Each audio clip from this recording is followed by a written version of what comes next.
ദൈവതിരുനാമത്തിന് നന്ദിയോടെ സ്തോത്രം ചെയ്യുകയും സ്തുതിക്കുകയും ചെയ്യുന്നു. കർത്തൃസന്നിധിയിൽ ഇന്ന് രാത്രിയിലും ആഗതരായിരിക്കുന്ന എല്ലാ ദൈവമക്കൾക്കും കർത്തൃദാസന്മാർക്കും ദൈവസഭയുടെ ഭാഗമായി കർത്താവിൻ്റെ നാമത്തിന് വേണ്ടി രാജ്യത്ത് സാക്ഷികളായി ജീവിക്കുന്ന എല്ലാവർക്കും യേശുക്രിസ്തുവിൻ്റെ തന്നെയുള്ള നാമത്തിന് എൻ്റെ വിനീതമായ സ്നേഹവന്ദനങ്ങൾ അറിയിക്കുന്നു. കഴിഞ്ഞ ഒരാഴ്ചയായി രാവിലെയും വൈകുന്നേരവുമായി നിങ്ങളോട് ദൈവത്തിൻ്റെ വചനം പറയാൻ കർത്താവിൻ്റെ ആലോചന, ദൈവത്തിൻ്റെ ആത്മനിയോഗത്തോടെ പ്രാർത്ഥിച്ചിരിക്കുന്ന ദൈവത്തിൻ്റെ മക്കളുടെ നടുവിൽ നിയോഗത്തോടെ പറയുവാൻ ദൈവമായ കർത്താവിനെ പ്രാപ്തനാക്കിയത് ഓർത്ത് ഒരു പ്രാവശ്യം കൂടി നന്ദിയോടെ ഞാൻ ദൈവത്തിന് സ്തോത്രം ചെയ്യുന്നു. പ്രത്യേകിച്ച് വൈകുന്നേരങ്ങളുടെ സെക്ഷനിൽ സഭയോടുള്ള ബന്ധത്തിൽ, വിശ്വാസ സമൂഹത്തോടുള്ള ബന്ധത്തിൽ പ്രത്യേകമായിരിക്കുന്ന ഒരു വാചകത്തെ ആധാരമാക്കി അപ്പോസ്തല പ്രവൃത്തിയുടെ പുസ്തകത്തിൽ നിന്ന് സ്തോത്രം വിവിധ ഘട്ടങ്ങളിൽ ദൈവത്തിൻ്റെ പരിശുദ്ധാത്മാവും കർത്താവും തൻ്റെ സഭയെ എങ്ങനെ കൈകാര്യം ചെയ്യുന്നു, പരിപാലിക്കുന്നു എന്ന വിധത്തെക്കുറിച്ച് എനിക്ക് ലഭിച്ച കൃപയ്ക്കും അറിവിനും തക്കവണ്ണം നിങ്ങളോട് പങ്കുവയ്ക്കാൻ കർത്താവ് കൃപ തന്നല്ലോ. ഈ പ്രാവശ്യത്തെ യോഗത്തിൻ്റെ രാത്രി യോഗത്തിൻ്റെ സമാപന സെക്ഷനാണ്. നാളെ പകൽ സഭായോഗമാണ്. അതുകൊണ്ടെല്ലാം ഇതൊരു പര്യവസാന സെക്ഷനായി ദൈവസന്നിധിയിൽ നമ്മൾ പരിഗണിക്കുന്നു. കർത്താവ് നമ്മോട് സംസാരിച്ച വാക്കുകളെല്ലാം നമുക്ക് അനുഗ്രഹത്തിന് കാരണമാകട്ടെ എന്ന് ദൈവത്തോട് പ്രാർത്ഥിക്കുകയും ചെയ്യുന്നു. പ്രത്യേകിച്ച് ദൈവവചനത്തിൻ്റെ പ്രത്യേകതകളെല്ലാം എൻ്റെ ആമുഖങ്ങളിൽ ഞാൻ നിങ്ങളെ ഓർപ്പിക്കാറുണ്ട്. സ്തോത്രം അനവധി പ്രത്യേകതകളുള്ള ഒരുപാട് സാധ്യതകളുള്ള ഒരു സ്തോത്രം ഗ്രന്ഥമാണ് നമ്മുടെ കയ്യിൽ കിട്ടിയിരിക്കുന്ന വിശുദ്ധ ബൈബിള്. ഗ്രന്ഥം എന്നതിനേക്കാൾ അപ്പുറം ദൈവത്തിൻ്റെ വചനം നമ്മളിൽ അസാധാരണ സ്വാധീനം ഉളവാക്കുന്നതാണ്. സ്വാധീനിക്കുക മാത്രമല്ല, നമ്മുടെ ജീവിതത്തിൻ്റെ ഭയങ്കരമായിരിക്കുന്ന മാറ്റങ്ങൾ ഉളവാക്കാൻ കഴിവുള്ളതാണ് ദൈവത്തിൻ്റെ വചനം. അത് വീണ്ടും വണ്ണം ദൈവസന്നിധാനത്തിൽ ചിലപ്പോൾ കഷ്ടങ്ങളുടെ നടുവിലായിരിക്കാം, ചിലപ്പോൾ സന്തോഷ നിർവൃതിയുടെ സമയത്തായിരിക്കാം, എവിടാണെങ്കിലും ദൈവത്തിൻ്റെ വചനം നമ്മൾ സ്വീകരിക്കുന്നത്, കൈക്കൊള്ളുന്നത് വചനത്തിൻ്റെ മറ്റൊരു പ്രത്യേകതയാണ്. വചനം നിന്ന് ഫലിക്കുന്നതാണ്. നിന്ന് ഫലിക്കുന്നത് എന്ന് പറഞ്ഞാൽ നിങ്ങൾക്ക് മനസ്സിലാവൂ. ഇന്ന് രാത്രി ബാക്കി എല്ലാ കാര്യങ്ങളും ഒരുപക്ഷെ ഒരു സ്റ്റേജ് ഷോ, ഇവിടെയൊക്കെ സ്തോത്രം വിവിധ സംഘടനകൾ, വളരെ സെലിബ്രിറ്റീസ് ആയിരിക്കുന്ന ആളുകളെ അല്ലെങ്കിൽ സ്തോത്രം അതിന് കഴിവുള്ള ടീമുകളെ കൊണ്ടുവന്ന് പ്രത്യേകിച്ച് വാർഷികമായിട്ടൊക്കെ നടത്തുന്ന സമയത്ത് അവർ പ്രത്യേകം കാര്യങ്ങൾ നടത്താറുണ്ട്, രാഷ്ട്രീയ പാർട്ടികൾ നടത്താറുണ്ട്. ഇതെല്ലാം ആ നൈമഷികമായ നിമിഷം കൊണ്ട് അല്ലെങ്കിൽ ആ ഒരു പ്രോഗ്രാമിൽ വെച്ച് കുറച്ചു നേരം ചിന്തിപ്പിച്ചോ ചിരിപ്പിച്ചോ ഒക്കെ അവസാനിപ്പിക്കുക ചെയ്യുന്നുള്ളത്. പക്ഷേ ഈ ഒരാഴ്ചക്കാലം മുഴുവൻ ദൈവത്തിൻ്റെ സന്നിധാനത്തിൽ ഇരുന്ന് ദൈവത്തിൻ്റെ വചനം കേട്ടപ്പോൾ കേട്ട വചനം ശ്രദ്ധയോടെ കരുതിയവരാരൊക്കെ ഉണ്ടോ അവരിൽ ആ വചനം നിന്ന് ഫലിക്കാനിടയാകും. എത്ര വർഷം വരെ അത് നീണ്ടു നിൽക്കുമെന്ന് പറയാൻ പറ്റില്ല. സ്തോത്രം നിന്ന് ഫലിക്കും. ഞാൻ പറയുന്ന എല്ലാ വാക്കുകളും ദൈവശാസ്ത്രജ്ഞന്മാരുടെ അഭിപ്രായമല്ല, വേദപുസ്തകത്തിലെ സത്യമാണ്.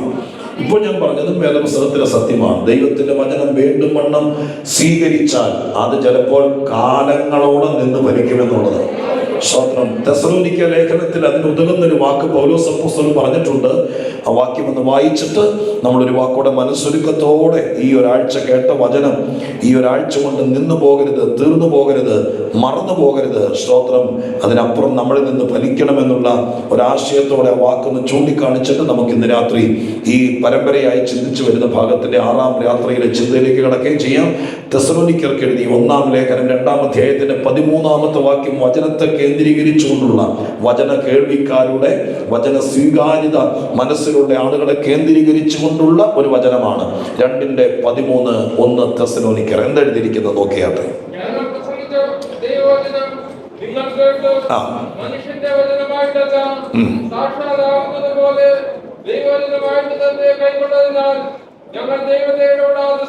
അടുത്ത വാചകം, വിശ്വസിക്കുന്ന നിങ്ങളിൽ അത് വ്യാപരിച്ചുകൊണ്ടിരിക്കുന്നു. സ്തോത്രം. വ്യാപരിച്ചുകൊണ്ടിരിക്കുന്നു. ഈ വാക്യം ഞാൻ പറഞ്ഞല്ലോ ദൈവവചനത്തെ കുറിച്ചാണ്. പൗലോസോടെ പറയുന്ന വാക്യം തുടങ്ങുന്നത് ഒരു പാസ്റ്റ് ടെൻസിലാണ്. സ്തോത്രം. പാസ്റ്റ് ടെൻസിലാണ്. ഞങ്ങൾ പ്രസംഗിക്കുന്ന വചനം എന്നല്ല എഴുതിയിരിക്കുന്നത്. ഞങ്ങൾ, അതാണ് ഒരു ഭൂതകാല പ്രയോഗമാണ്. ഞങ്ങൾ പ്രസംഗിച്ച വചനം എന്ന് പറയുമ്പോൾ എന്താണ് അവര് തെസ്സലോനിക്ക സഭയോട് പ്രസംഗിച്ചത് എന്നൊരു ചോദ്യം വരും. അപ്പോഴാണ് നമുക്കിതിൻ്റെ ഈ വചനത്തിൻ്റെ വികാസം അല്ലെങ്കിൽ ആ ചിന്തയിലൂടെ ഉണ്ടാകുന്നത്. എപ്പോഴാണ് പ്രസംഗിച്ചത് എന്നറിയണമെങ്കിൽ തെസ്സലോനിക്ക സഭയുടെ പശ്ചാത്തലങ്ങൾ നമ്മൾ മനസ്സിലാക്കണം. തെസ്സലോനിക്ക സഭ ഉണ്ടായത് എങ്ങനെയാണ്, ആ സഭയുടെ തുടക്കം എന്താണെന്നൊക്കെ അറിയാൻ അപ്പോസ്തല പ്രവൃത്തി 17-ാം അധ്യായം നമ്മൾ പരിശോധിക്കണം. അവിടെയാണ് തെസ്സലോനിക്ക സഭയുടെ ഉറവിടം കിടക്കുന്നത്. പൗലോസിന്റെ മിഷണറി യാത്രയിൽ പൗലോസ് യാത്ര ചെയ്ത് അവർ അംഫിപോലിസിലും അപ്പൊല്ലോനിയിലും കൂടി കടന്ന് തെസ്സലോനിക്കയിലെത്തി. സ്തോത്രം. അപ്പൊ യാത്രാ മധ്യത്തിൽ അവര് വിവിധ സ്ഥലങ്ങളിൽ സുവിശേഷം അറിയിച്ച് പോകുമ്പോൾ 17-ാമത്തെ അധ്യായത്തിലേക്ക് എത്തുമ്പോൾ തെസ്സലോനിക്കയിലെത്തി. അവിടെ യഹൂദന്മാരുടെ ഒരു പള്ളി ഉണ്ടായിരുന്നു. പൗലോസ് അതുപോലെ അവരുടെ അടുക്കൽ ചെന്ന് 3 ശബത്തിൽ തിരുവെഴുത്തുകളെ ആധാരമാക്കി അവരോട് വാദിച്ചു. ക്രിസ്തു കഷ്ടം അനുഭവിക്കുകയും മരിച്ചവരിൽ നിന്ന് ഉയർത്തെഴുന്നേൽക്കുകയും ചെയ്യേണ്ടത് എന്ന് ഞാൻ നിങ്ങളോട് അറിയിക്കുന്ന ഈ യേശു തന്നെ ക്രിസ്തു എന്ന് തെളിയിച്ച് വിവരിച്ചു കൊണ്ടിരുന്നു. അവരിൽ ചിലരും ഭക്തിയുള്ള യവനന്മാരിൽ ഒരു വലിയ കൂട്ടവും മാന്യ സ്ത്രീകൾ അനേകരും വിശ്വസിച്ച് പൗലോസിനോട് ശീലാസിനോട് ചേർന്നു.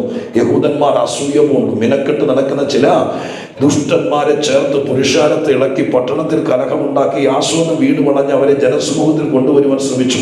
അവരെ കാണാഞ്ഞിട്ട് യാസോനെയും ചില സഹോദരന്മാരെയും നഗരാധിപന്മാരുടെ അടുക്കലേക്ക് ഇഴച്ചുകൊണ്ടു ഭൂലോകത്തെ കലഹിപ്പിച്ചവർ ഇവിടെയും എത്തി. യാസോൻ അവരെ കൈക്കൊണ്ടിരിക്കുന്നു എന്ന് പറഞ്ഞ് അവരൊക്കെയും യേശു എന്ന മറ്റൊരുവൻ രാജാവ് എന്ന് പറഞ്ഞുകൊണ്ട് കൈസറിന്റെ നിയമങ്ങൾക്ക് പ്രതികൂലമായി പ്രവർത്തിക്കുന്നു നിലവിളിച്ചു.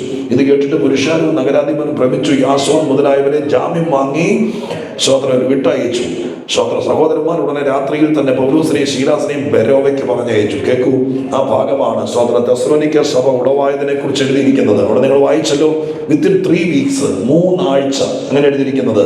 3 ആഴ്ചകൾ 3 ശബത്ത്. 2-ാം വാക്യത്തിൽ പറയുന്നു പൗലോസ് അതുപോലെ അവരുടെ അടുക്കൽ ചെന്ന് 3 ശബത്ത് ശനിയാഴ്ച തോറുമാണ് 3 ആഴ്ച. തെസ്സലോനിക്ക ചെന്നിട്ട് ഒരാഴ്ച ചെന്നിട്ട് സ്വതന്ത്രം അവരോട് പ്രസംഗിക്കാൻ അവസരം കിട്ടി, പ്രസംഗിച്ചു.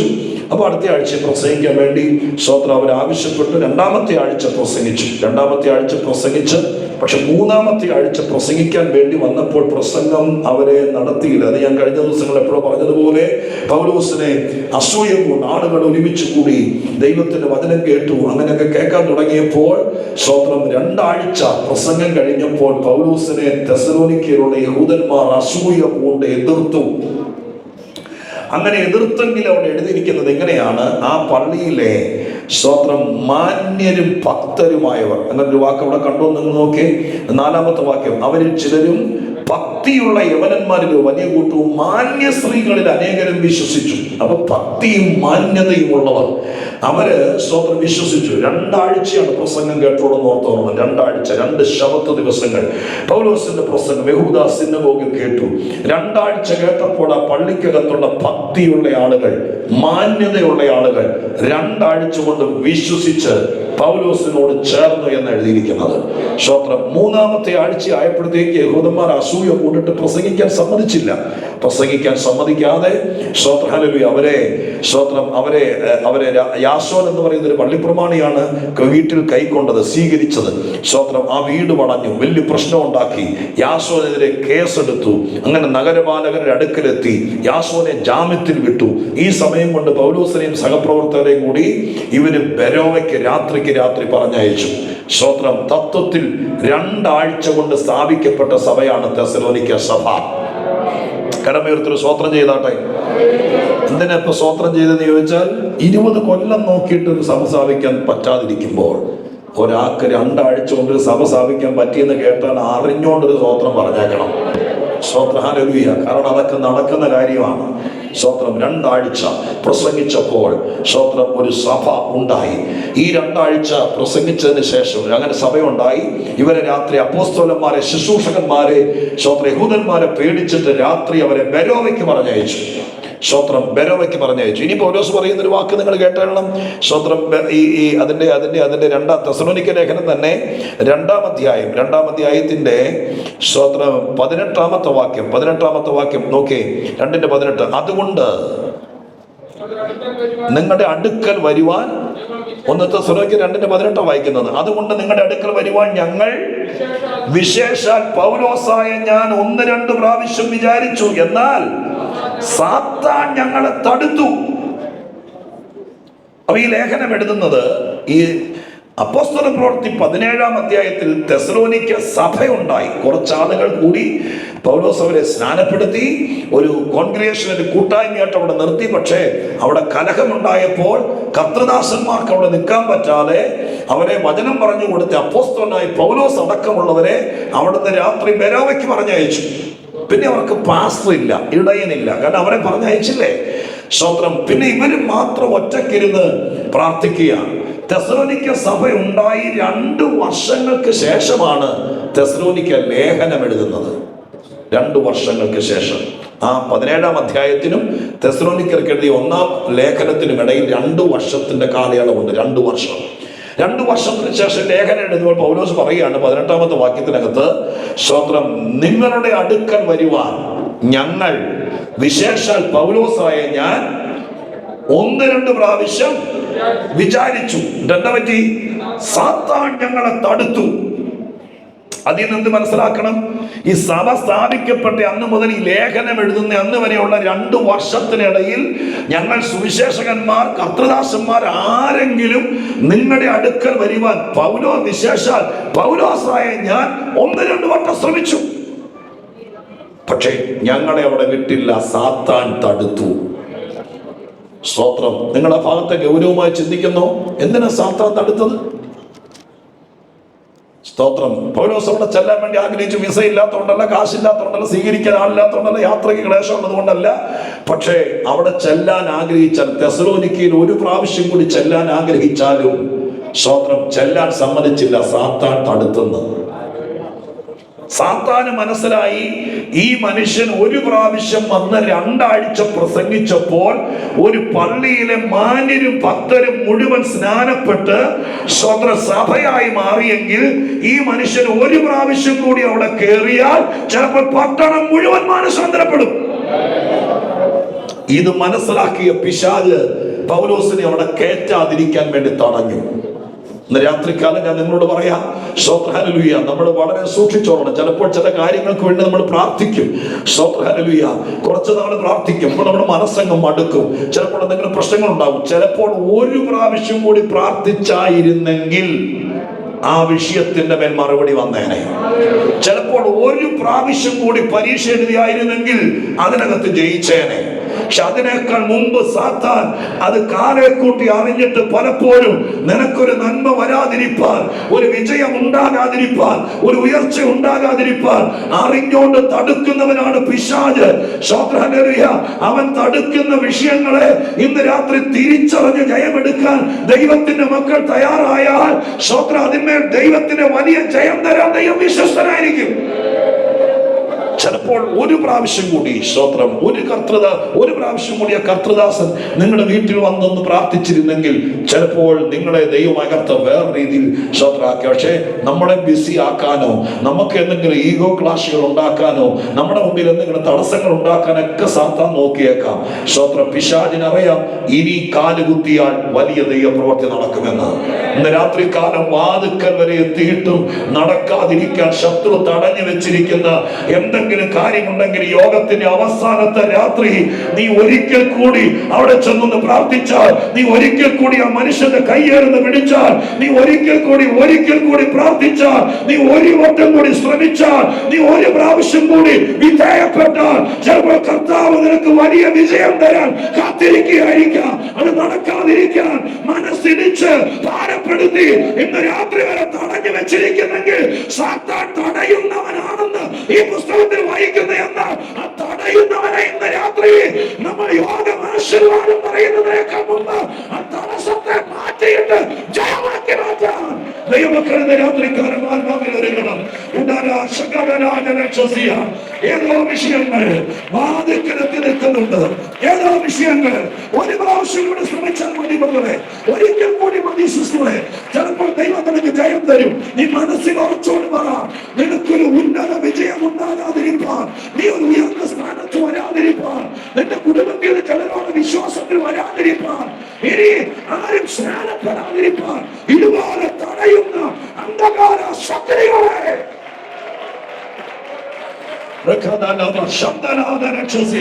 സഭ ഉണർന്നു വരട്ടെ. ആ ഒരു വാക്യത്തിൽ നിന്ന് മനസ്സിലാക്കണം, പൗലോസിനെ പോലും തടഞ്ഞെങ്കിൽ സ്തോത്രം. ദൈവമായിട്ട് അഭേദ്യ ബന്ധത്തോടെ വേറെ ഒന്നിനും പോകാതെ അത്ര തീവ്രമായ ശക്തിയോടെ വിവിധതരം കൃപാവരത്തോടെ ദൈവസന്നിധിയിൽ ഹല്ലേലൂയ ശക്തിപ്പെട്ടിരിക്കുന്ന ആ മനുഷ്യനെ പോലും പിശാച് തടഞ്ഞെങ്കിൽ ഇന്ന് രാത്രി നമ്മളെയൊക്കെ എത്ര അധികമാണ്. നിങ്ങളതിനെ മനസ്സ് തുറന്ന് കാണണം. പല കാര്യങ്ങൾ നമ്മുടെ മനസ്സിടിക്കും.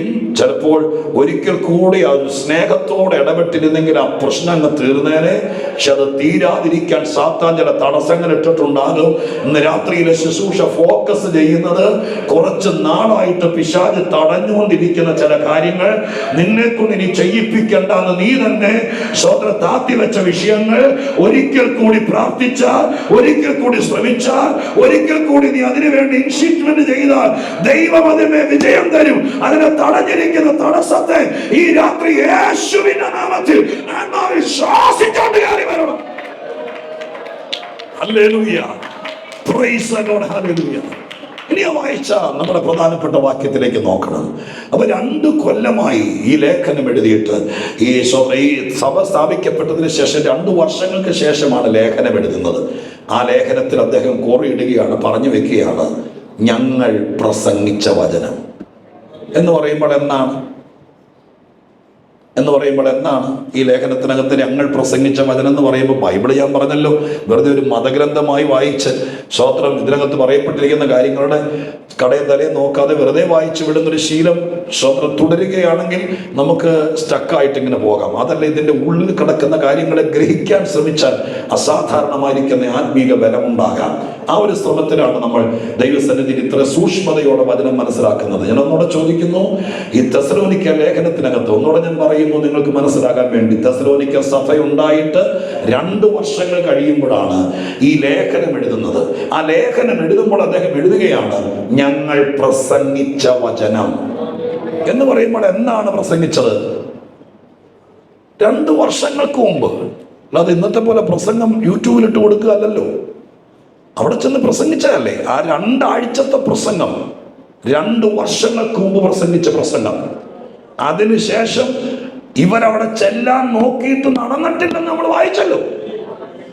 വേറെ ദൈവദാസന്റെ പരിചരണം കിട്ടിയിട്ടില്ല, ഒരു കർത്തൃദാസന്റെ പ്രസംഗം കേട്ടിട്ടില്ല. അവരുടെ യാതൊരു വിധത്തിലും ഒരു ഇടയ ശുശ്രൂഷ അവർക്ക് അനുഭവിക്കാൻ പറ്റിയിട്ടില്ല 2 കൊല്ലമായിട്ട്. എന്നിട്ടും അവർ പൊട്ടിപ്പോകാതെ ഒറ്റക്കെട്ടായി നിന്നോർത്ത് എങ്ങനെ ദൈവത്തെ സ്തുതിക്കാതിരിക്കും? മനസ്സിലായോ? ഒരു ഇടയനില്ല അവർക്ക് 2 കൊല്ലമായിട്ട്. പുതിയ യഹൂദന്റെ നാട്ടിൽ ഭയങ്കര എതിർപ്പുകളുള്ള സ്ഥലത്ത് ചെതറിക്കാൻ ദുരുപദേശകരും അല്ലാത്തവരും കയറി ഇറങ്ങി നടക്കുന്ന സ്ഥലത്ത് നമ്മുടെ കർത്തൃദാസനെ പോലെ ഞായറാഴ്ച സങ്കീർത്തനം വായിക്കാനും പ്രസംഗിക്കാനും വീട് വിസിറ്റ് ചെയ്യാനും വീട്ടുയോഗം നടത്താനും ബൈബിൾ ക്ലാസ് നടത്താനും 2 കൊല്ലത്തേക്ക് ആരും ഇല്ലാതിരുന്നിട്ടും അറിഞ്ഞ സത്യത്തിൽ നിന്ന് മാറാതെ ഉറച്ചു നിന്ന സഭയെ ഓർത്ത് ദൈവത്തിന് നന്ദിയോടെ സ്വപ്നം ചെയ്യണം. ആരും ഇല്ലെങ്കിലും ദൈവകൃപയിൽ നിൽക്കണം. സ്തോത്രം. അവൻ പൗലോസ് അവർക്ക് ലേഖനം എഴുതുമ്പോൾ എഴുതുകയാണ്, ഞങ്ങൾ പ്രസംഗിച്ച വചനം. അഥവാ 2 വർഷങ്ങൾക്ക് മുമ്പ് ഞങ്ങൾ അവിടെ വന്ന് പ്രവർത്തിച്ചപ്പോൾ ഞങ്ങൾക്ക് 2 ആഴ്ച പ്രസംഗിക്കാൻ സമയം തന്നു. അത് നിങ്ങൾ കേട്ടു, നിങ്ങൾ കൈക്കൊണ്ടു. അതുകൊണ്ടാണല്ലോ സ്നാനപ്പെട്ടത്. നിങ്ങളത് വിശ്വസിച്ചു. അങ്ങനെയല്ല എഴുതിയിരിക്കുന്നത്, സാക്ഷാൽ ആകുന്നത് പോലെ ദൈവത്തിന്റെ വചനമായി തന്നെ കൈക്കൊണ്ടതിനാൽ ഞങ്ങൾ ദൈവത്തെ ഇടപെടാതെ സ്തുതിക്കുന്നു. അടുത്ത വാചകം, വിശ്വസിക്കുന്ന നിങ്ങളിൽ അത്. ഈ വാക്യം തുടങ്ങുന്നത് പാസ്റ്റ് ടെൻസിലാണെങ്കിലും ഈ വാക്യം തീരുന്നത് ഒരു പ്രസന്റ് കണ്ടിന്യൂസ് ടെൻസിലാണ്. പറഞ്ഞാൽ മനസ്സിലാവും. വാക്യമൊക്കെ വായിക്കുമ്പോൾ ടെൻസൊക്കെ പറയേണ്ട കാര്യമുണ്ടോ എന്ന് ഞാൻ ഇംഗ്ലീഷിന് ക്ലാസ് എടുക്കാൻ വന്നതല്ല. പക്ഷെ ബൈബിൾ നമ്മൾ പഠിക്കുമ്പോൾ ആ രീതിയിൽ പഠിക്കണം. 2 കൊല്ലങ്ങൾക്ക് മുമ്പ് ഞങ്ങൾ പ്രസംഗിച്ച പ്രസംഗം അന്ന് പൂത്തിരി കത്തിയതുപോലെ കത്തിത്തീർന്നു, കൈയടിച്ച് ബഹളം വെച്ച് അവസാനിപ്പിച്ചെന്നല്ല. 2 കൊല്ലം കഴിയുമ്പോൾ ഇപ്പോഴും അത് നിങ്ങളിൽ വ്യാപരിച്ചുകൊണ്ടിരിക്കുന്നു. സ്തോത്രം. മനസ്സിലായോ? വ്യാപരിക്കുക എന്നുള്ള വാക്കിനെ കുറിച്ച് കഴിഞ്ഞ ദിവസം പകൽ മീറ്റിങ്ങിനെ പറഞ്ഞത് തോന്നുന്നു. പൗലോസ് 19 പ്രാവശ്യം തന്നെ ലേഖനങ്ങളിൽ പറഞ്ഞിരിക്കുന്ന ഒരു വാക്കാണ് മലയാളത്തിൽ വ്യാപരിക്കുക എന്നുള്ളത്. അതിന്റെ ആധുനിക വേർഷൻ ഇതാണ്: ആക്ടിവേറ്റ് ആകുക. ആക്ടിവേറ്റ് ആകുക. മനസ്സ് മടുക്കുമ്പോൾ, പ്രയാസങ്ങൾ നേരിടുമ്പോൾ, തളരുമ്പോൾ, സ്തോത്രം, ദുഷ്ടശക്തികൾ നിന്നെ ഇല്ലാതാക്കാൻ നോക്കുമ്പോൾ, അകത്ത് കയറിയ വചനം, ഉള്ളിൽ സംഗ്രഹിച്ച വചനം ആരും അടുത്തില്ലെങ്കിലും അന്നേരം ആക്ടിവേറ്റ് ആകൂ. ഇടയ്ക്കിടയ്ക്ക് 2 കൊല്ലങ്ങൾക്ക് മുമ്പ് നിന്നോട് പ്രസംഗിച്ച വചനം ഇന്നും ആക്ടിവേറ്റ് ആയിക്കൊണ്ടിരിക്കുകയാണ്.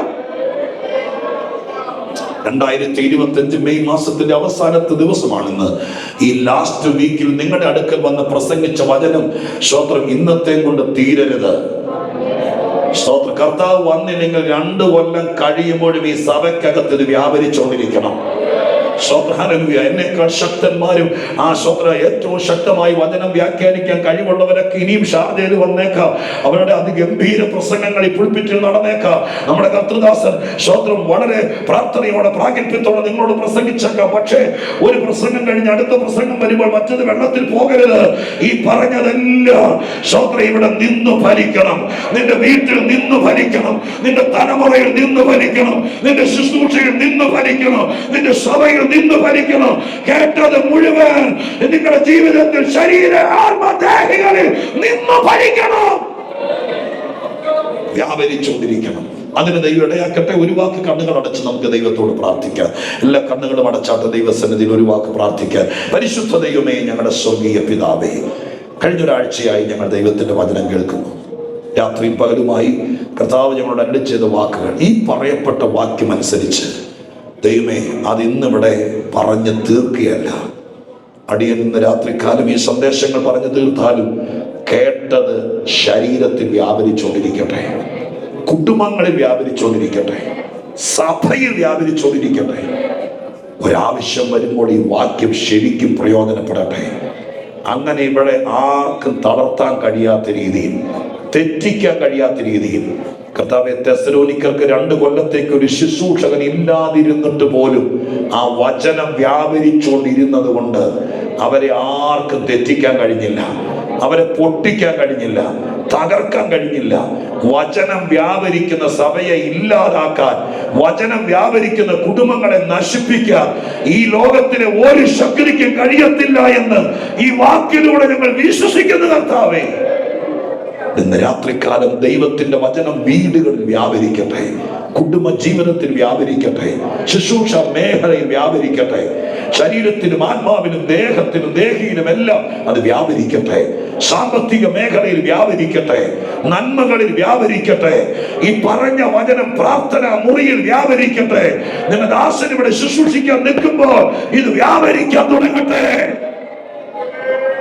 അങ്ങനെ ദൈവത്തിന്റെ വചനം വ്യാപരിക്കുമെന്ന് വിശ്വസിച്ചുകൊണ്ട് ഈ രാത്രിയിലെ ശുശ്രൂഷയിലേക്ക് കടക്കുന്നു. പ്രാർത്ഥന കേട്ടതിന് നന്ദി. യേശുവിന്റെ നാമത്തിൽ തന്നെ ആമേൻ. കരമുയർത്തി ഒന്നുകൂടെ കർത്താവിന് സ്തോത്രം ചെയ്താട്ടെ. അപ്പോസ്തല പ്രവൃത്തി 19-ാം അധ്യായത്തിന്റെ 23-ാമത്തെ വാക്യം നമ്മൾ തിങ്കളാഴ്ച രാത്രി ഒന്ന് വായിച്ചിരുന്നു. പക്ഷേ ഈ വാക്യത്തിലേക്ക് എത്തിച്ചേരുന്നതിന് ഒരാഴ്ച സമയമെടുക്കും നമ്മൾ പറഞ്ഞിരുന്നു. 6 ഘട്ടങ്ങളിലായി ആ കാലത്ത് എന്നുള്ള വാക്കുകൊണ്ട് അപ്പോസ്തല പ്രവൃത്തിക്കകത്ത് സ്തോത്രം ഒരു ആത്മീകത്തിന്റെ വേലിയേറ്റം തന്നെ പരിശുദ്ധാത്മാവ് നമുക്ക് കാണിച്ചു തന്നു. മുമ്പോട്ട് പോകും തോറും പ്രതിസന്ധികൾ വരുമ്പോൾ ആ പ്രതിസന്ധികളുടെ നടുവിൽ അവർക്ക് വേണ്ടി പരിശുദ്ധാത്മാവും കർത്താവും കൂടി പ്രവർത്തിക്കുന്നത് എത്തരത്തിലാണെന്ന് നമ്മളിങ്ങനെ കണ്ടുവരികയായിരുന്നു. ലാസ്റ്റ് സ്തോത്രം പരമ്പരയിലെ 6-ാമത്തെ വാക്യം 19-ാം അധ്യായം 23-ാം വാക്യം ഒരിക്കൽ കൂടി വായിച്ചാട്ടെ. മതി. ആ കാലത്ത് എന്ന വാക്കാണ് നമ്മൾ ചിന്തയ്ക്ക് വേണ്ടി എടുത്തത്. 6-ാമത്തെ വാക്യമാണ് അപ്പോസ്തല പ്രവൃത്തിയിൽ ആ കാലത്ത്. ഇവിടെ എഴുതിയിരിക്കുന്ന ഒരു നെഗറ്റീവ് വാക്കാണ്. എന്ന് പറഞ്ഞാൽ സ്തോത്രം ഇങ്ങനെയാണ് എഴുതിയിരിക്കുന്നത്: ആ കാലത്ത് ഈ മാർഗത്തെ ചൊല്ലി കലഹമുണ്ടായി. സ്തോത്രം. എല്ലാ കാര്യത്തിന്റെ പുറകിൽ എന്തെങ്കിലുമൊക്കെ കാരണങ്ങൾ കാണും. വെറുതെ ഒരിക്കലും ഒരു ഭക്തന്റെ ജീവിതത്തിൽ ഒന്നും സംഭവിക്കുകയില്ല. സ്തോത്രം. എല്ലാത്തിനും ഒരു കൺട്രോൾ ഉണ്ട് ദൈവത്തില്. ദൈവം അനുവദിക്കുന്നു എങ്കിൽ അതിൻ്റെ പുറകിൽ എന്തെങ്കിലും കാര്യം കാണും. ഇവിടെ ഇത്രയും നാളും ആ കാലത്ത് പ്രവാചകന്മാർ വന്നു എന്ന് പറയുന്ന ഒരു സന്തോഷമാണ്. ഞങ്ങളുടെ വീട്ടിൽ ഒരു ദൈവദാസൻ വന്നിരുന്നു എന്ന് പറയുന്നത് സ്തോത്രം നല്ലതാണോ ചീത്തയാണോ? അണ്ടാ നിങ്ങളുടെ മുഖത്ത് നോക്കിയിട്ട് എനിക്ക് തോന്നുന്നു ഹിമാലയ കൊണ്ട് മുടിഞ്ഞ് എല്ലാ ദിവസവും വരും, അങ്ങനെയാണോ? അല്ല, ഞങ്ങളുടെ ഇടയ്ക്കൽ ഒരു പ്രവാചകൻ യെരൂശലേമിൽ നിന്ന് വിളിക്കാതെ അന്ത്യോക്യയിലേക്ക് വന്നു എന്ന് നമ്മൾ കഴിഞ്ഞ ദിവസം കണ്ടത് നല്ല കാര്യമാണ്. സ്തോത്രം, നല്ല കാര്യമാണ്. അങ്ങനെ ആ കാലത്ത് ശിഷ്യന്മാർ പെരുകി തുടങ്ങി എന്ന് പറയുന്നത് നല്ല കാര്യമായിരുന്നു. പക്ഷെ ഇവിടെ പറഞ്ഞിരിക്കുന്നത് ആ കാലത്ത് ഈ മാർഗം എന്ന് പറഞ്ഞാൽ സ്തോത്രം ക്രിസ്തു മാത്രമല്ല, ക്രിസ്തു മാർഗമാണ് ബൈബിൾ പഠിപ്പിക്കുന്നത്. സ്തോത്രം, മാർഗം എന്ന് പറഞ്ഞാൽ ഒരു വേയാണ്, ഒരു വഴിയാണ്. യേശു ക്രിസ്തുവിന്റെ മാർഗം അനേകർക്ക് തുറന്നു കിട്ടിയ വഴിയാണ്. ഒരു വഴിയില്ലാതിരിക്കുന്ന ആളുകൾ രക്ഷിക്കപ്പെട്ട് ദൈവത്തിന്റെ കൃപയിലേക്ക് വരുമ്പോൾ അവനൊരു മാർഗത്തിലേക്ക് കയറുകയാണ്. അതുകൊണ്ടാണ് പറഞ്ഞത് കർത്താവ് തന്നെ ദേഹം എന്ന തിരശ്ശീലയിലൂടെ തുറന്ന ജീവനുള്ള പുതുവഴി. ബ്രാഹ്മണത്തിൽ വായിക്കുന്നത് ജീവനുള്ള പുതുവഴി. ഏതാണ് ദേഹം എന്ന തിരശ്ശീലയുടെ തുറന്ന ജീവനുള്ള പുതുവഴി എന്ന് പറയുന്നത്? സ്തോത്രം, ഹല്ലേലൂയ. അതിന് വ്യാഖ്യാനിച്ചെടുത്ത എബ്രായലേഖനത്തിൽ പറയുന്ന വാക്ക് യേശു ക്രിസ്തു കാൽവരിയിൽ സ്തോത്രം മരിക്കുന്നതാണ് തന്റെ ദേഹം എന്ന തിരശ്ശീല കീറുക എന്ന് പറയുന്നത്. അതാണല്ലോ, അതിനാണ് സ്തോത്രം പറയുന്നത് കർത്താവ് ദേഹം തകർത്തു. അത് എവിടെ വെച്ച് തകർക്കപ്പെട്ടത്? ക്രൂശിൽ വെച്ചത്. അങ്ങനെ ദേഹം തകർക്കപ്പെട്ടുണ്ടെങ്കിൽ ആ തിരശ്ശീല കീറി. ആ തിരശ്ശീല കീറിക്കഴിഞ്ഞപ്പോൾ ഒരു പുതിയ വഴിയുണ്ടായി. ആ പുതിയ വഴിയുടെ പേരാണ് ജീവനുള്ള വഴി. സ്തോത്രം, ഹല്ലേലൂയ. ഏതാണ് ആ വഴി എന്ന് ചോദിച്ചു കഴിഞ്ഞാൽ സ്തോത്രം പറഞ്ഞു കൊടുക്കണ്ടേ? ഏതാണ് ആ വഴി എന്ന് ആരെങ്കിലും ചോദിച്ചാൽ പറഞ്ഞ ആ വഴി യേശു ക്രിസ്തു ക്രൂശിൽ മരിച്ചത് കൊണ്ടുണ്ടായ വഴി. സ്തോത്രം, ദൈവത്തിന്റെ സഭയാണ്. ക്രൂശ് മരണത്തിന്റെ ഇമ്പാക്ട് 4 പേര് സൗഖ്യമായതല്ല, സ്തോത്രം, ഏതെങ്കിലും ഭൂതം വിട്ടുപോയതല്ല. അതിനു വേണ്ടിയിട്ടല്ല യേശു ക്രൂശിൽ മരിച്ചത്. യേശു ക്രൂശിൽ മരിക്കുന്നതിനേക്കാൾ മുമ്പ് രോഗി സൗഖ്യമാകുന്നുണ്ടായിരുന്നു. യേശു ക്രൂശിൽ മരിക്കുന്നതിനേക്കാൾ മുമ്പ് ദുരാത്മാക്കൾ വിട്ടുപോകുന്നുണ്ടായിരുന്നു. യേശു ക്രൂശിൽ മരിക്കുന്നതിനേക്കാൾ മുമ്പ് അത്ഭുതങ്ങൾ നടക്കുന്നുണ്ടായിരുന്നു. സ്തോത്രം, ഹല്ലേലൂയ. അത് യേശു മാത്രമല്ല ചെയ്തത്. സ്തോത്രം, ലൂക്കോസ് 9 വായിച്ചാൽ അപ്പോസ്തലന്മാർക്ക് കർത്താവ് ക്രൂശിൽ മരിക്കുന്നതിനേക്കാൾ മുമ്പ് രോഗികളെ സൗഖ്യമാക്കാൻ, ഭൂതങ്ങളെ പുറത്താക്കാൻ, അത്ഭുതങ്ങൾ ചെയ്യാൻ അധികാരം കൊടുത്തിരുന്നു. 70 പേരെ യേശു തെരഞ്ഞെടുത്തു. ഓർക്കുന്നുണ്ടല്ലോ, ലൂക്കോസ് 10 എഴുതിയിരിക്കുന്നത്. 70 പേരെ അൺഒഫീഷ്യൽ ആണെന്ന് പറഞ്ഞാൽ സ്വപ്നം പെട്ടെന്ന് ക്രമീകരിച്ചതാണ് ഒരു പ്രത്യേക കാര്യത്തിന്റെ വെളിച്ചത്തിൽ. പിന്നീട് അവരെ 70 പേരെ എന്ത് ചെയ്യുന്നൊന്നും അറിയില്ല. അപ്പോസ്തലന്മാരെ കുറിച്ചൊക്കെ രേഖയുണ്ട്. എന്നാൽ ആ 70 പേരെ തെരഞ്ഞെടുത്തപ്പോഴും യേശു രോഗികളെ സൗഖ്യമാക്കാനായിട്ട് പറഞ്ഞയച്ചത്. അവ ക്രൂശിൽ മരിക്കുന്നതിനേക്കാൾ മുമ്പ് രോഗസൗഖ്യം നടന്നു. യേശു മാത്രമല്ല, ശിഷ്യന്മാരെ കൊണ്ട് ചെയ്യിപ്പിച്ചു. 10 രോഗിക്ക് സൗഖ്യം കിട്ടാനാണെങ്കിൽ യേശു ക്രൂശിൽ തകർക്കപ്പെടണ്ടായിരുന്നു. കൃപാവരം പങ്കിട്ട് കൊടുത്തിട്ട് പോയാൽ മതിയായിരുന്നു.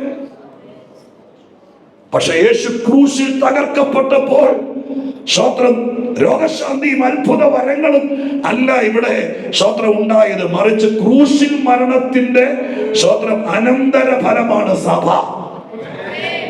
സഭ യേശു ക്രൂശിൽ മരിച്ചില്ലായിരുന്നെങ്കിൽ സഭയുണ്ടാകില്ലായിരുന്നു. മരിച്ചിട്ട് അടക്കപ്പെട്ട് ഉയർത്തെഴുന്നേറ്റത്, രക്ഷയ്ക്ക് കാരണമായത് രക്ഷിക്കപ്പെട്ടവരുടെ കൂട്ടമാണ് ദൈവത്തിന്റെ സഭ. അങ്ങനെയാണെങ്കിൽ ദേഹം എന്ന തിരശീല ചീന്തി തുറക്കപ്പെട്ട ജീവനുള്ള പുതിയ വഴി എന്ന് പറയുന്നത് ദൈവത്തിന്റെ തിരുസഭയാണ്. ഒരു പുതിയ വഴി ചരിത്രത്തിൽ തുറന്നു. ഇന്ന് വരെ കാണാത്തത്. ആ വഴിയിലേക്ക് ആര് കയറിയിട്ടുണ്ടോ അവര് ജീവിച്ചിട്ടുണ്ട്, അവര് രക്ഷപ്പെട്ടിട്ടുണ്ട്, അവരെത്തേണ്ടിടത്ത് എത്തിയിട്ടുണ്ട്. അതുകൊണ്ട് ഇന്ന് രാത്രി ഞാൻ പറയാം, സഭയ്ക്കകത്ത് കയറിയവരെ എത്തേണ്ടിടത്ത് എത്തിക്കാൻ ദൈവത്തിന് കഴിയും. അതിനകത്ത് ബലത്തോടെ നിൽക്കണം. കൂട്ടായ്മകൾ വേറെ, സഭ വേറെ. സ്തോത്രം. അത് നമ്മൾ വളരെ സൂക്ഷിച്ചോളണം. സഭയ്ക്ക് സഭയുടേതായിരിക്കുന്ന മാനമുണ്ട്, അതിൻ്റെതായിരിക്കുന്ന കെട്ടുപാടുകളുണ്ട്. സ്തോത്രം. ദൈവത്തിൻ്റെ സഭ ഒരു മാർഗമാണ്, ഒരു മതമല്ല, ഒരു സംഘടനയല്ല, ഒരു കൂട്ടായ്മ യോഗമല്ല, ഒരു പ്രയർ ഗ്രൂപ്പ് അല്ല, ഒരു വാർഷികം നടക്കുന്ന പ്രത്യേക സംഘടനയല്ല. ഇതൊരു മാർഗമാണ്. അതുകൊണ്ട് നിങ്ങൾക്ക് ധൈര്യമായിട്ട് ആളുകളെ വിളിക്കാം, അവരെ പറഞ്ഞു ബോധിപ്പിക്കണം. ഞങ്ങളുടെ സഭയിലേക്ക് വരാൻ പറയും, പെട്ടെന്ന് അവർക്ക് തോന്നുന്നത് അവരുടെ സഭയിലുള്ളവരെ പിടിച്ചിങ്ങോട്ട് വരിക എന്നുള്ളതാണ്. അതല്ല, നമ്മളവർക്ക് ഇതുപോലെ പറഞ്ഞു കൊടുക്കണം. നിങ്ങളുടെ മുമ്പിൽ എല്ലാ വഴികളും അടഞ്ഞെങ്കിൽ, നിങ്ങൾക്ക് രക്ഷപ്പെടാൻ ഒരു സാധ്യതയില്ലെങ്കിൽ, സ്തോത്രം, കർത്താവ് തുറന്നൊരു മാർഗമുണ്ട്. അങ്ങനെ പറയണം. സ്തോത്രം, കർത്താവ് തുറന്നൊരു മാർഗമുണ്ട്. ആ മാർഗത്തിൽ ആരൊക്കെ കേറിയിട്ടുണ്ടോ ആ മാർഗത്തിന്റെ പ്രത്യേകത, അതിന് ജീവനുണ്ട്. ഹല്ലേലൂയ, ജീവനുണ്ട്. ജീവനുള്ള വഴി എന്ന് പറയുന്നത് തന്നെ തിയോളജി ഇല്ലാതെ ചിന്തിച്ചു നോക്കി. ജീവനുള്ള വഴി, സ്തോത്രം, ഹല്ലേലൂയ, ജീവനുള്ള വഴി, സ്തോത്രം. ആ വഴിക്ക് ചലനമുണ്ടാകും, വഴി തന്നെ മൂവ് ചെയ്യാം. അതിനകത്ത് നമ്മൾ കയറി അനുസരത്തോടെ കയറി നിന്നാൽ ആ വഴി നമ്മളെ എത്തേണ്ടിടത്ത് എത്തിക്കും. സ്തോത്രം, ആ മാർഗം. ഓക്കെ, അപ്പൊ സഭ എന്ന മാർഗത്തെ ചൊല്ലി ഭയങ്കര കലഹമുണ്ടായി. സഭയെ ചൊല്ലി എന്തിനാ കലഹം ഉണ്ടാകുന്നേ? ആർക്കും ഉപദ്രവം ചെയ്യുന്നില്ല, നന്മകൾ മാത്രമേ ചെയ്യുന്നുള്ളൂ. അവര്, സ്തോത്രം, ആയുധ പരിശീലനം നടത്തുന്നില്ല. സഭ, കർത്താവിന്റെ സഭ ഉണ്ടോ? ഇല്ല. സ്തോത്രം, ജാതികളും മതങ്ങളൊക്കെ എന്തെല്ലാം ചെയ്യുന്നു? അതിനകത്ത് ആയുധ പരിശീലനം നടത്തുന്നു, മറ്റു പലതും നടത്തുന്നൊന്നുമില്ല. ഇതിനകത്ത് കഞ്ചാവില്ല, കള്ളില്ല, സ്തോത്രം, ആരും ഉപദ്രവിക്കുന്നില്ല. ഈ മാർഗം പവിത്രമുള്ള മാർഗമാണ്, അനേകരെ രക്ഷിച്ച മാർഗമാണ്. സ്തോത്രം, ഒരുപാട് പേരുടെ ആത്മഹത്യ വിടിവിച്ച മാർഗമാണ്. ഒത്തിരി കുഞ്ഞുങ്ങളെ വളർത്തിയ മാർഗമാണ്. ദുർമാർഗങ്ങളിൽ നിന്ന് ആളുകളെ രക്ഷിച്ച മാർഗമാണ്. തകർന്നുപോയ കുടുംബങ്ങളെ പണിത മാർഗമാണ്. ഒത്തിരി പേരെ പ്രാർത്ഥിച്ച് രക്ഷിച്ച മാർഗമാണ്. ഒരുപാട് രോഗികളെ കൃപാവരം കൊണ്ട് സൗഖ്യമാക്കിയ മാർഗമാണ്. ഒരുപാട് പേർക്ക് സമാധാനം കൊടുത്ത മാർഗമാണ്. സ്തോത്രം, തകർന്നു പോകേണ്ട പല കുടുംബങ്ങളെ ചേർത്ത് നിർത്തിയ മാർഗമാണ്. സമൂഹത്തിന് നന്മ ഉണ്ടാക്കി കൊടുത്ത മാർഗമാണ്. അതാണല്ലോ ദൈവത്തിന്റെ സഭ. ആ സഭയെ കുറിച്ച് അഭിമാനത്തോടെ ദൈവത്തിന് നന്ദിയോടെ സ്തോത്രം ചെയ്യണം. ഞാൻ ഉൾപ്പെട്ടു നിൽക്കുന്ന മാർഗം ഈ സമൂഹത്തിന് മാന്യത കൊടുക്കുന്ന മാർഗമാണ്. ആ മാർഗത്തെ ചൊല്ലി എന്തിന് കലഹം ഉണ്ടാകും? സ്തോത്രം, എന്തിന് കലഹം ഉണ്ടാകുന്നു പറയാം. ഈ സ്തോത്രം കാലത്ത് എന്താണ് ആ കാലത്തിന്റെ പ്രത്യേകത എന്ന് പറഞ്ഞുകൊണ്ട് നമുക്ക് ഈ വാക്യത്തിലേക്ക് ചെന്നെത്താം. 21, 22 വാക്യങ്ങൾ ശ്രദ്ധിക്കണം. സ്തോത്രം, ഇത് കഴിഞ്ഞിട്ട് പൗലോസ് മക്കദോനിയിലും ആഖായിലും കൂടി കടന്ന് യെരൂശലേമിലേക്ക് പോകണമെന്ന് മനസ്സിൽ നിശ്ചയിച്ചു. ഞാൻ അവിടെ ചെന്ന ശേഷം റോമയും കാണണമെന്ന് പറഞ്ഞു. സ്തോത്രം, അവിടേക്ക് നമുക്ക് വരണം. ഇനി കേട്ടോണം, തനിക്ക് ശുശ്രൂഷ ചെയ്യുന്നവരിൽ തിമോത്തിയോസ്, എരസ്തോസ് എന്ന 2 പേരെ മക്കദോനിയയിലേക്ക് അയച്ചിട്ട് താൻ കുറെ കാലം ആസിയിൽ താമസിച്ചു. എന്നിട്ടാണ് പറയുന്നത്, ആ കാലത്ത് ഈ മാർഗത്തെ ചൊല്ലി വലിയ കലഹമുണ്ടായി. സ്തോത്രം, ശ്രദ്ധിക്കണം. അവിടെ എഴുതിയിരിക്കുന്നത് എങ്ങനെയാണ്? പൗലോസിന്റെ മനസ്സിൽ പെട്ടെന്നൊരു നിശ്ചയം ഉണ്ടാകുകയാണ്. പൗലോസിന്റെ മനസ്സിൽ, അപ്പോസ്തലനായ പൗലോസ്, അദ്ദേഹം ദൈവാത്മാവിൽ നടത്തപ്പെടുന്ന ആളാണ്. പരിശുദ്ധാത്മ നിയോഗത്തോടെ മുന്നോട്ട് പോകുന്ന ആളാണ്. ചുമ്മാ തോന്നുന്നതെല്ലാം ഇംപ്ലിമെന്റ് ചെയ്യുന്ന ഒരാളല്ല. തികഞ്ഞ ആത്മീകമായ നിലവാരത്തിൽ പരിശുദ്ധാത്മാവിന് വിധേയപ്പെടുന്ന ആളാണ്. അപ്പൊ അദ്ദേഹത്തിന് മനസ്സിലൊരു തോന്നൽ. എന്താ തോന്നൽ? സ്തോത്രം, പെട്ടെന്ന് പൗലോസിന് തോന്നുകയാണ്, ആഖായിൽ കൂടി കടന്ന് യെരൂശലേമിലേക്ക് മടങ്ങാം. മിഷണറി യാത്രയിലാണ് അദ്ദേഹം. യെരൂശലേമിലേക്ക് മടങ്ങാം. യെരൂശലേമിലേക്ക് മടങ്ങാൻ മാത്രമല്ല, യെരൂശലേമിൽ ചെന്നിട്ട് അവിടെ ഇനിയും ശുശ്രൂഷയൊക്കെ അവസാനിപ്പിച്ച് വയസ്സായി ഒത്തിരി ഓടിയ ഒരാളാണ്. ഇനിയിപ്പോ സ്തോത്രം ഓടേണ്ട കാര്യമില്ല എന്നുള്ള നിലവാരത്തിനകത്ത് ഒതുങ്ങാൻ പോവല്ല. യെരൂശലേമിൽ ചെന്നിട്ട് അവിടെ തങ്ങുകയല്ല, പെട്ടെന്ന് അടുത്ത വാക്ക് പറയുന്നു, റോമയൊന്ന് കാണണം.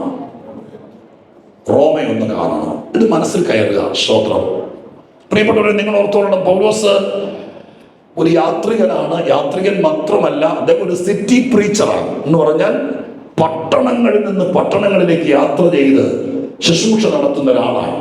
ആ കാലഘട്ടത്തിലെ മെട്രോപൊളിറ്റൻ സിറ്റികൾ, വലിയ സിറ്റികൾക്കകത്താണ് അദ്ദേഹത്തിന്റെ ശുശ്രൂഷകൾ മുഴുവൻ നടന്നത്. എന്തിനാണ് പറയുന്നത്? അദ്ദേഹം ജനിച്ചത് ആ കാലഘട്ടത്തിലെ വലിയൊരു തുറമുഖ പട്ടണത്തിലാണ്, തർസോസിലാണ്. സ്തോത്രം, അദ്ദേഹത്തിന്റെ ജനനം. ഞാൻ കഴിഞ്ഞ ദിവസം പറഞ്ഞല്ലോ, അദ്ദേഹം പഠിച്ചത് ഗമാലിയേലിന്റെ പാഠപീഠത്തിൽ ന്യായപ്രമാണമാണ്. ന്യായപ്രമാണം പഠിച്ചത് ഇന്നും ലോകപ്രസിദ്ധമായിരിക്കുന്ന ഒരു പട്ടണം യെരൂശലേമിലാണ്. യെരൂശലേമിൽ പഠിച്ചതിന് ശേഷം അദ്ദേഹം തന്റെ പൈനിയർ വർക്ക് സ്തോത്രം അല്ല, അതിനേക്കാൾ മുമ്പ് അദ്ദേഹം മാനസാന്തരപ്പെടുന്നത് ഇന്നും അറിയപ്പെടുന്ന ചരിത്ര പ്രസിദ്ധമായ ഒരു പട്ടണമാണ് ദമാസ്കസ്, ഇന്നുമുള്ള പട്ടണം. ആ പട്ടണത്തിൽ വെച്ചാണ് അദ്ദേഹം മാനസാന്തരപ്പെടുന്നത്, സ്നാനപ്പെടുന്നത്. സ്തോത്രം. ഇനി അദ്ദേഹത്തിന്റെ പൈനിയർ വിശ്വാസത്തിന് ശേഷം അദ്ദേഹം ആദ്യമായിട്ടൊരു അസോസിയേറ്റ് പാസ്റ്ററായി ബർന്നബാസിന്റെ കൂടെ ശുശ്രൂഷയ്ക്ക് വേണ്ടി ഇറങ്ങിയത് ഇന്നും ലോകത്തിൽ അറിയപ്പെടുന്ന, ക്രൈസ്തവ ലോകം അറിയുന്ന ഒരു പട്ടണമാണ് അന്ത്യോക്യ. അന്ത്യോക്യയിലാണ് അദ്ദേഹത്തിന്റെ പ്രവർത്തനം ആരംഭിച്ചത്. അദ്ദേഹത്തിന്റെ ലൈഫ് തന്നെ മാറയിൽ കോർത്തതുപോലെ പട്ടണങ്ങളിൽ നിന്ന് പട്ടണങ്ങളിലേക്കാണ് അദ്ദേഹത്തിന്റെ കാര്യങ്ങളൊക്കെ നടക്കുന്നത്. ജനിച്ചത് ഒരു വലിയ പട്ടണത്തിൽ, അദ്ദേഹം വളർന്നതും പഠിച്ചതും ഒരു പുരാതന പട്ടണത്തിൽ, അദ്ദേഹം മാനസാന്തരപ്പെട്ടത് അറിയപ്പെട്ട പട്ടണത്തിൽ, അദ്ദേഹം ആദ്യത്തെ പൈനിയർ വർക്ക് ചെയ്തത് അറിയപ്പെടുന്ന മറ്റൊരു പട്ടണത്തിൽ. ഇനി അവിടെ വെച്ച് പരിശുദ്ധാത്മാവ് അദ്ദേഹത്തെയും സഹപ്രവർത്തനയും കൂടി കണ്ടിരുന്ന വേലയ്ക്ക് വേണ്ടി വേർതിരിച്ചു. അത് കഴിഞ്ഞിട്ട് അവർ യാത്ര ചെയ്തതിന് കൊരിന്ത് അന്ന് അറിയപ്പെടുന്ന പട്ടണമാണ്. ഏതൻസ് അറിയപ്പെടുന്ന സുപ്രസിദ്ധമായിരിക്കുന്ന ജ്ഞാനികളുടെ പട്ടണമാണ് എന്ന് വേണ്ട. എഫേസോസ്, ഈ പറയപ്പെടുന്ന തെസ്സലോനിക്ക തുടങ്ങിയ മഹാനഗരങ്ങളെല്ലാം യൂറോപ്പിലെയും മധ്യപൂർവ്വ ദേശത്തിലെയും വലിയ വലിയ പട്ടണങ്ങളിലാണ് അദ്ദേഹം യാത്ര ചെയ്ത്. യാത്രയെ ഒത്തിരി ഇഷ്ടപ്പെടുന്ന മനുഷ്യൻ ഒരുമാതിരിപ്പെട്ട എല്ലാ പട്ടണങ്ങളും കയറിയിറങ്ങി. എന്നാൽ യാത്രയെ ഇഷ്ടപ്പെടുന്ന ഒരു മനുഷ്യനാണെങ്കിൽ ആ കാലഘട്ടത്തിൽ കണ്ടിരിക്കുന്ന ഒരു പട്ടണമാണ് റോമ. അവിടെ മാത്രം ഇതുവരെ അദ്ദേഹം പോയിട്ടില്ല. സ്തോത്രം. ബാക്കി എല്ലാ പട്ടണങ്ങളിലും കയറി ഇറങ്ങിയെങ്കിലും റോമയിൽ മാത്രം ഇതുവരെ പോയിട്ടില്ല. സ്തോത്രം. റോമയിൽ പോണം എന്നുള്ളത് അദ്ദേഹത്തിന്റെ അനേക നാളത്തെ ഒരു ആഗ്രഹമായിരുന്നു എന്നുള്ളത് സ്തോത്രം ഞാൻ നിങ്ങളെ കാണിച്ച റോമാലേഖനം 15-ാം അധ്യായം പെട്ടെന്ന് വായിക്കാമോ? 15-ാം അധ്യായം 23-ാം വാക്യം. റോമാലേഖനം 15-ാം അധ്യായം 23-ാം വാക്യം പെട്ടെന്ന് വായിച്ചൊരു നൂതിലേക്ക് നമുക്ക് മുട്ടിക്കണം. അത് ചരിത്രത്തിൽ നിന്നാണ് പറയുന്നതുകൊണ്ട് ഇച്ചിരി സമയം എടുക്കും അത് മുട്ടി വരാൻ വേണ്ടി. ഒന്ന് വായിച്ചേ.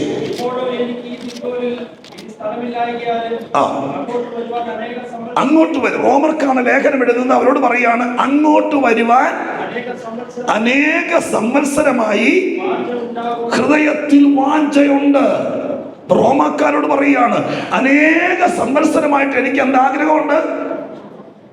റോമയിലേക്ക് വരാൻ. നിങ്ങൾക്ക് പിടികിട്ടുന്നില്ലേ? സ്തോത്രം. അങ്ങോട്ട് വരുവാന്ന് പറഞ്ഞാൽ എങ്ങോട്ടാ? റോമർക്കല്ല ലേഖനം എഴുതുന്നേ. ലേഖനം എഴുതിയ അവസാനം പറയുകയാണ്, ബ്രദറെ ഞാൻ ഇങ്ങോട്ട് ഫോൺ വിളിക്കുക, നിങ്ങളെ ആരെങ്കിലും വിളിക്കുകയല്ല, പേടിക്കണ്ട. സ്തോത്രം. വിളിച്ചിട്ട് പറയുകയാണ്, സ്തോത്രം ബ്രദറെ, അന്ന് 2025 വന്ന് നമ്മൾ ആ മെയ് മാസം അവസാനത്തെ ആഴ്ചയിൽ വലിയ പ്രസംഗമൊക്കെ പ്രസംഗിച്ചിട്ട് പോയിട്ട് ഇപ്പോൾ കൊല്ലം 4 കഴിഞ്ഞു. സ്തോത്രം. ഈ ഇടയ്ക്ക് വലിയ ആഗ്രഹമുണ്ട് ഷാർജയിലേക്കൊന്ന് വരാൻ. അല്ല, ഷാർജ എന്ന് പറഞ്ഞാൽ അങ്ങോട്ടൊന്ന് വരാമെന്ന് പറഞ്ഞാൽ നിങ്ങൾ ഇവിടെയല്ലേ? അപ്പൊ അങ്ങനെ എഴുതിയിരിക്കുന്ന എഴുത്താണ്. അന്ന് ഫോണില്ല. അവർ റോമിലുള്ള സഹോദരന്മാർക്ക് എഴുതുമ്പോൾ അദ്ദേഹം എഴുതുകയാണ്, അനേക സംവത്സരമായി എന്റെ ഹൃദയത്തിനകത്തൊരാഗ്രഹമുണ്ട് റോമയിലേക്കൊന്ന് വരണം. അപ്പൊ അതിൽ നിന്ന് നിങ്ങൾ പിടിച്ചോളണം. 5-6 വാക്യം ഞാൻ എടുത്ത സമയം കളയല്ല. ഈ മനുഷ്യന്റെ ഹൃദയത്തിനകത്ത് കുറെ നാളായിട്ട് ഒരാഗ്രഹം കിടക്കുന്നുണ്ട്. ദൈവഭക്തനായ, പ്രാർത്ഥിക്കുന്നവനായ, കർത്താവിന്റെ അപ്പോസ്തലനായ, ഒരുപാട് ശിഷ്യവൃന്ദങ്ങളുള്ള ഈ മനുഷ്യന്റെ ഹൃദയത്തിനകത്ത് ഈ മഹാനഗരം ഒന്ന് കാണണമെന്ന് ഇന്നലെ മിനിങ്ങാതെ തോന്നിയതല്ല, അനേക സംവത്സരമായി കിടക്കുന്നുണ്ട്. ഇനി അദ്ദേഹം ആഗ്രഹം മാത്രമല്ല, ഇതിനു വേണ്ടി അദ്ദേഹം തുടർമാനമായിട്ട് ഈ പട്ടണത്തിൽ ചെല്ലാൻ വേണ്ടി പ്രാർത്ഥിച്ചിട്ടുണ്ട്. ആ വാക്യം ഇവിടെ റോമാലേഖനം തന്നെ 1-ാം അധ്യായം 1-ാം അധ്യായത്തിന്റെ 1-ാം അധ്യായത്തിന്റെ 8-9 വാക്യങ്ങളൊക്കെ ഒന്ന് വായിക്കാമോ? 8-9 വാക്യങ്ങൾ.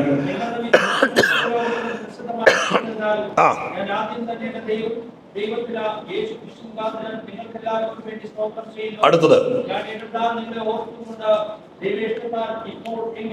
ദൈവേഷ്ടത്താൽ എപ്പോഴെങ്കിലും നിങ്ങളുടെ അടുക്കൽ വരുവാൻ. ആരുടെ അടുക്കൽ? ആരുടെ അടുക്കൽ? റോമാക്കാരുടെ അടുക്കൽ. റോമയിൽ വരുവാൻ സാധിക്കേണ്ടതിന് എന്റെ പ്രാർത്ഥനയിൽ എപ്പോഴും യാചിക്കുന്നു എന്നുള്ളതിന് അവന്റെ പുത്രനെ കുറിച്ചുള്ള സുവിശേഷ ഘോഷണത്തിൽ ഞാൻ എന്റെ ആത്മാവിൽ ആരാധിക്കുന്ന. അതിന്റെ അർത്ഥം എന്താ? എനിക്ക് റോമയിൽ ഒന്ന് വരണമെന്നുള്ളത് എന്റെ ഒരു ആഗ്രഹം മാത്രമല്ല. ഞാൻ കുറെ നാളായി പ്രാർത്ഥിക്കുക. എന്റെ പ്രാർത്ഥനയിൽ എപ്പോഴും എന്ന് എഴുതിയിരിക്കുന്നത്, എപ്പോഴും ഞാൻ പ്രാർത്ഥിക്കുക, എന്റെ ദൈവമേ എനിക്ക് റോമയൊന്ന് കാണണം, എനിക്ക് റോമയിലൊന്ന് പോകണം എന്ന് കുറെ നാളായി പ്രാർത്ഥിക്കുക. അപ്പൊ കുറെ നാളായി വാഞ്ചിക്കുകയും കുറെ നാളായി ആഗ്രഹിക്കുകയും ചെയ്യുന്ന വിഷയം. സ്തോത്രം, ഹല്ലേലൂയ.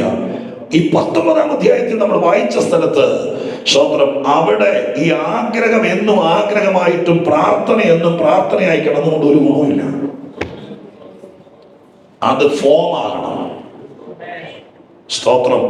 അങ്ങനെ ഈ രണ്ട് വാക്യങ്ങൾ നിങ്ങൾ മനസ്സിൽ കയറിയെങ്കിൽ, അനേക സംവത്സരമായി ആഗ്രഹിക്കുന്നു റോമ കാണണം, അനേക നാളുകളായി പ്രാർത്ഥിക്കുന്നു, ദൈവം സാക്ഷി, എപ്പോ പ്രാർത്ഥിച്ചാലും ഞാൻ പ്രാർത്ഥിക്കും, ദൈവമേ എന്നെ ഒന്ന് റോമെ വിടണേ. സ്തോത്രം, ഹല്ലേലൂയ. റോമയിൽ എന്നെ ഒന്ന് വിടണേ എന്ന് അദ്ദേഹത്തിന് എന്നും പ്രാർത്ഥിക്കും. ആ പ്രാർത്ഥനകൾ കുറെ നാളുകൾ പ്രാർത്ഥിച്ചു. അങ്ങനെ പ്രാർത്ഥിക്കുമ്പോൾ 19-ാം അധ്യായത്തിൽ എത്തുമ്പോൾ ഒരു ദിവസം അദ്ദേഹത്തിന്റെ മനസ്സിനകത്ത് ആ പ്രാർത്ഥന, ആ ആഗ്രഹം ഒരു നിശ്ചയത്തിലേക്ക് എത്തുകയാണ്.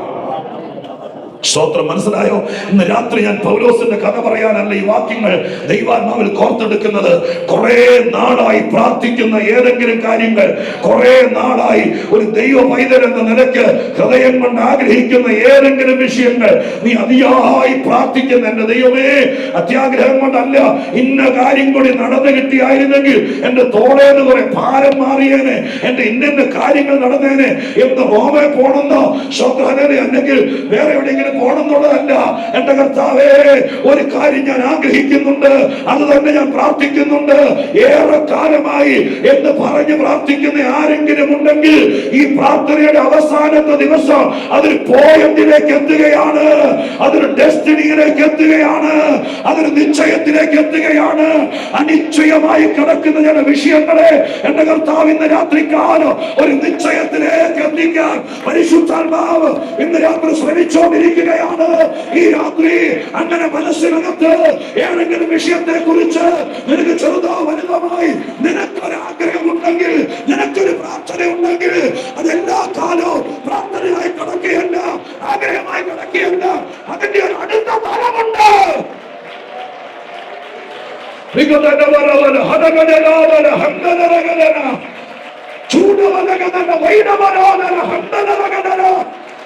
നന്ദി, നന്ദി, നന്ദി, നന്ദി, നന്ദി, നന്ദി. വിശ്വാസത്തോടെ ഹൃദയം തുറന്ന് നിങ്ങളുടെ ഹൃദയം പരിശോധിച്ച് ദൈവത്തിന്റെ പാദപീഠത്തിൽ കർത്താവിനെ നന്ദി കരയറ്റിക്കൊണ്ട് ദൈവസന്നിധിയിൽ പറ, എന്റെ ഹൃദയത്തിൽ കുറെ നാളായി ഒരു കാര്യം സംശയമുണ്ടെന്നല്ല, തോന്നലുണ്ടെന്നല്ല, എനിക്ക് അതിയായ വാഞ്ഛയുണ്ട്. വാഞ്ഛ മാത്രമല്ല, പ്രാർത്ഥനയുണ്ട്. ഞാൻ ആ പറയുന്ന റൂട്ട് നിങ്ങൾ വളരെ ശ്രദ്ധിച്ചോളണം, വളരെ ശ്രദ്ധിച്ചോളണം.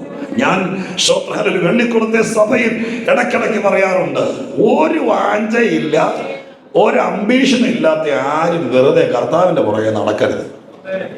നിങ്ങൾ വലിയ ഉറലും കമത്തിയിട്ട് അതിന്റെ പുറത്ത് കയറിയിരുന്ന് കപ്പലിനെയും മേടിച്ച് കുറച്ച് ജീവിതം തീർക്ക്. സ്തോത്രം. യേശുവിന്റെ കൂടെ നടക്കുവാണെങ്കിൽ എന്തെങ്കിലുമൊക്കെ ഹൃദയത്തിനകത്തൊരു വാഞ്ചയുണ്ടാവണം. സ്തോത്രം, ഹല്ലേലൂയ. ഹൃദയത്തിനകത്തൊരു താല്പര്യം ഉണ്ടാക്കണം. അവിടെ നിന്നാണ് തുടങ്ങുന്നത്. 15-ാം അധ്യായം ഞാൻ പറഞ്ഞല്ലോ, സ്തോത്രം, ഒരു മതിയായ വാഞ്ച. സ്തോത്രം, ഞാൻ പറയുന്നത് ഇപ്പൊ ഇവിടുന്ന് അമേരിക്ക പോകാനോ ലണ്ടനിൽ പോകുന്ന കാര്യം മാത്രമല്ല, ഏറ്റവും ചുരുങ്ങിയത് ആഗ്രഹിച്ചുകൂടെ? സ്തോത്രം, കർത്താവേ, എന്റെ ആയുഷ്കാലത്ത് 2 കുടുംബങ്ങളെങ്കിലും സഭയെ കൊണ്ടുവരണമെന്ന് എനിക്ക് വാഞ്ചയുണ്ട്. എനിക്ക് വാഞ്ചയുണ്ട് കർത്താവേ. എന്റെ ഹൃദയത്തിനകത്ത് അതിയായ തുടുപ്പുണ്ട്.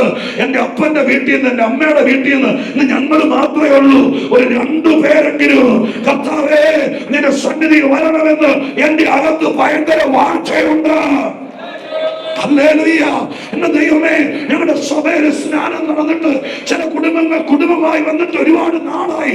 ഒന്ന് ഓർത്ത് നോക്കിയേ, യഥാർത്ഥ രക്ഷിക്കപ്പെട്ട്, ഞാൻ പറയുന്നത് നിങ്ങൾ കുറച്ചോ കൂട്ടിയോ ഒന്നും കണക്കാക്കരുത്, ഞാൻ ഓപ്പണിംഗ് ഉണ്ടാക്കിയിടുകയാ.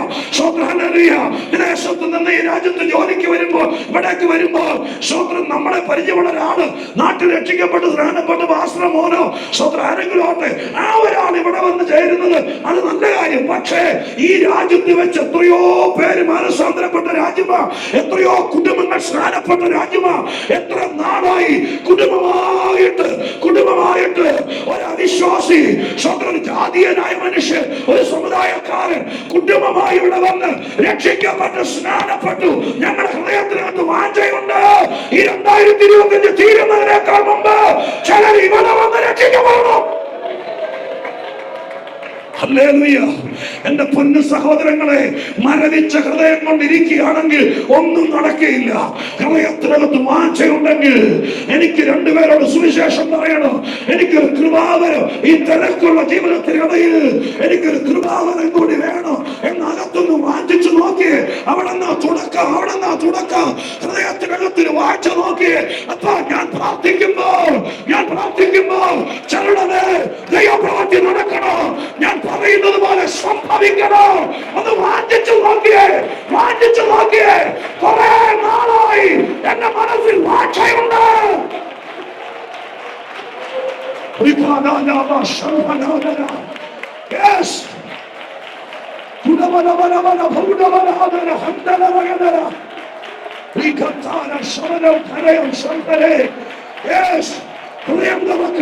മനസ്സ് തുറക്ക്. നീ വന്നിരിക്കുന്നത് ഏറെ സാധ്യതയുള്ള ഒരു മാർഗത്തിലാണ്. ഒരുപാട് ഓപ്പർച്യൂണിറ്റിയുള്ള, ഒരുപാട് പേർക്ക് അവസരമുള്ള ഒരു മാർഗത്തിലാണ് ദൈവം കൊണ്ടുവന്നിരിക്കുന്നത്. ഹല്ലേലൂയ. ഒരുപാട് പേർക്ക് സ്തോത്രം സാധ്യതയുള്ള ഒരു മാർഗമാണ്. കൊണ്ട് ഹൃദയം കൊണ്ട് വാഞ്ചിക്കണേ. തിരക്ക് ജോലിയൊന്നും രാജിവെക്കണ്ടെന്നേ. ഒക്കെ മുമ്പോട്ട് പോകുമ്പോൾ വേണ്ടി വന്ന ചെയ്താൽ പോരെ. ഹൃദയം കൊണ്ട് വാഞ്ചിക്കണേ. തിരക്കിനിടയിൽ എൻ്റെ കർത്താവേ സ്തോത്രം, ഞാൻ ചിലർക്ക് വേണ്ടി പ്രാർത്ഥിക്കുമ്പോൾ ഞാൻ പ്രാർത്ഥിക്കുന്നത് പോലെ സംഭവിക്കണം.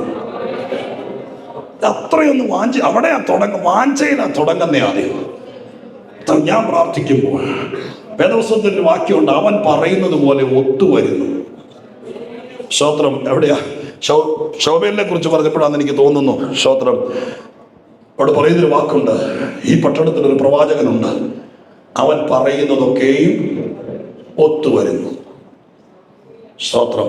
നിങ്ങൾ ആ വാക്ക് മാത്രം മനസ്സിലാക്കി നോക്കി. നമ്മൾ പറയുകയാണ്, നമ്മുടെ അടുത്ത് വന്നു പറയും, എൻ്റെ ചേച്ചി സ്തോത്രം 5 വട്ടം പരീക്ഷയിലും ജയിച്ചില്ല, ഇത് ലാസ്റ്റാണ്, ഇതിനകത്ത് ഒന്നുകിൽ ഞാൻ ഈ സ്തോത്രം ഞാൻ സർട്ടിഫിക്കറ്റ് അവിടെ കീറി കത്തിച്ച് കളയുക, അല്ലെങ്കിൽ തന്നെ തീരുമാനിക്കും.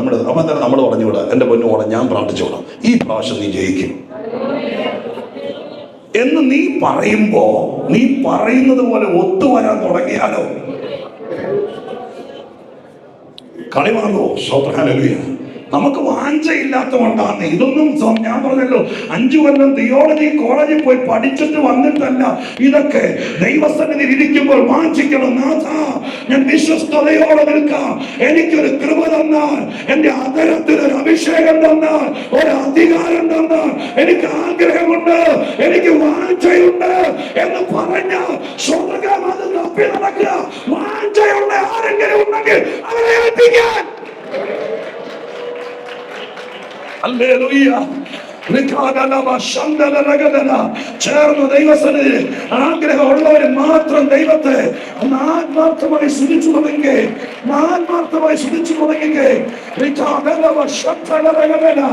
യേശുവിന് നന്ദിയോടെ സ്തോത്രം. ഹല്ലേലൂയ.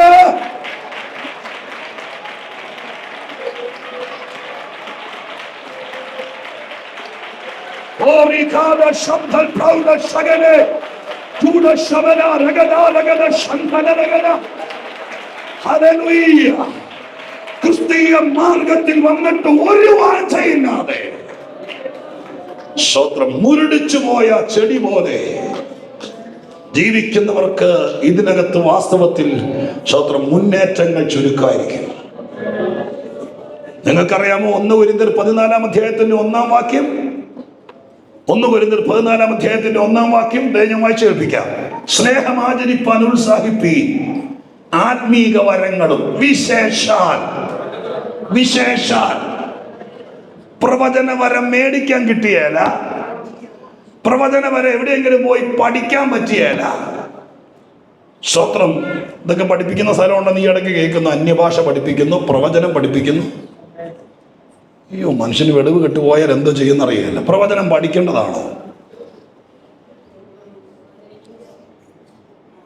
പ്രവചന ക്ലാസ്സുകൾ എന്നും പറഞ്ഞുകൊണ്ട് പരസ്യം വരും. 15 ദിവസത്തെ പ്രവചന. എന്ത് പ്രവചനം എങ്ങനെ പഠിക്കാനാ? നിങ്ങൾക്ക് എന്താ തോന്നുന്നത്? എനിക്കാണോ വട്ട്? അതെയോ സ്തോത്രം. ഓർത്ത് നോക്കി, ഞാനത് കേട്ടിട്ട് അത് ചെയ്തു. എങ്ങനെയാണ് പ്രവചനം പഠിക്കുന്നത്? ഇടിയാണ് അതിനകത്ത് രജിസ്റ്റർ ചെയ്യാൻ.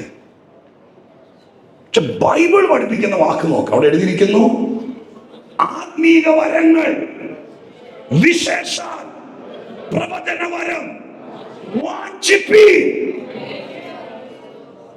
അതിന് അഡ്മിഷൻ എടുക്കണ്ട, ഫീസ് കൊടുക്കണ്ട. പക്ഷെ ദൈവവചനം പറയുന്നു വാഞ്ചിക്കാലോ.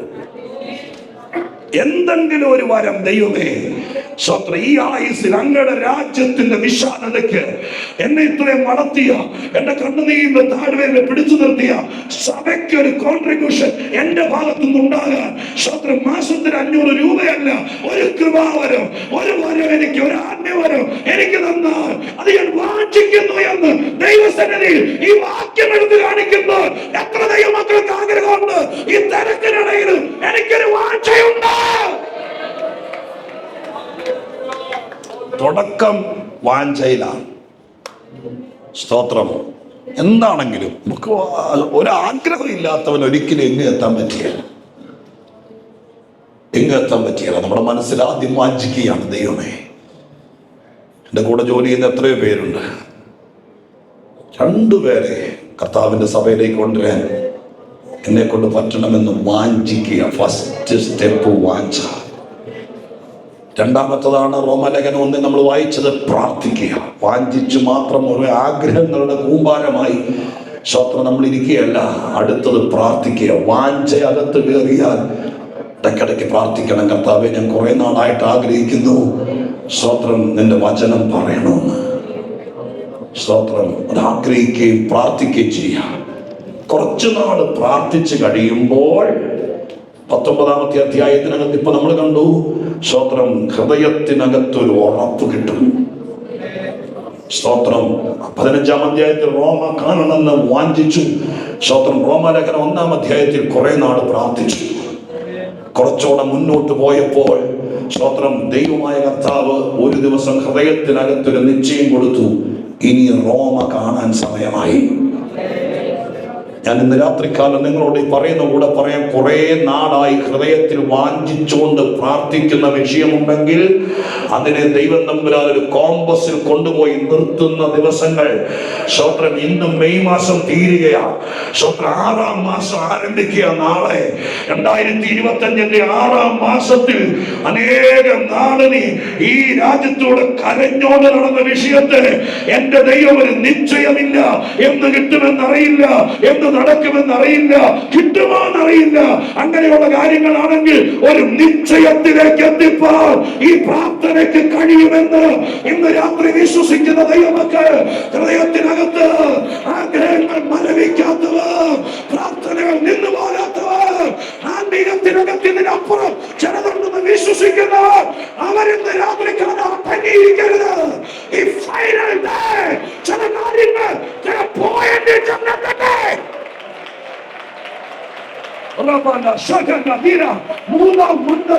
മൂന്നാം മണ്ഡലം പരിശുദ്ധാത്മാവ് അങ്ങനെ പേരെന്ന് പറയാൻ പറയുന്നു. ആ 3ാം മണ്ഡലം നിശ്ചയമാണ്, നിശ്ചയമാണ്, നിശ്ചയമാണ്. അതിന്റെ രാത്രി ഓപ്പൺ ആവുകയാണ്. യേശുവിന്റെ നാമത്തിൽ നിന്റെ വിഷയത്തിന്റെ തേർഡ് ലെവലിലേക്ക് വരുന്നു. എന്താ തേർഡ് ലെവൽ? അതിനൊരു നിശ്ചയം കിട്ടും.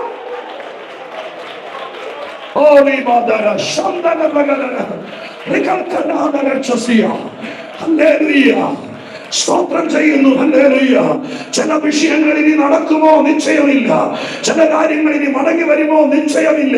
എങ്കിലും വാഞ്ചിക്കുന്നു, എങ്കിലും പ്രാർത്ഥിക്കുന്നു. കുറച്ചു നാള് ഹൃദയത്തിലിട്ട് ആഗ്രഹിച്ച് വാഞ്ചിച്ച് കുറച്ചു നാള് പ്രാർത്ഥിച്ചു കഴിയുമ്പോൾ ഈ മാർഗത്തിന്റെ 3ാമത്തെ സ്റ്റെപ്പാണ്, നീ പ്രാർത്ഥിച്ച വിഷയം ഒരു പോയിന്റിലേക്ക് വരും. യേശുവിന്റെ നാമത്തിൽ അനവധി പ്രാവശ്യം കയ്യിൽ കയറിയിട്ട് വഴുതിപ്പോയതുപോലെ, കൈകൊണ്ട് തൊട്ടിട്ട് പിടികിട്ടാതെ പോയതുപോലെ, നിന്റെ കൺമുമ്പിൽ വന്നിട്ട് മാറിപ്പോയതുപോലെ, മാറിപ്പോയ വിഷയങ്ങൾ ഒരു നിശ്ചയത്തിലേക്ക് ഇന്ന് രാത്രി സ്വർഗ്ഗം കൊണ്ടുവരട്ടെ.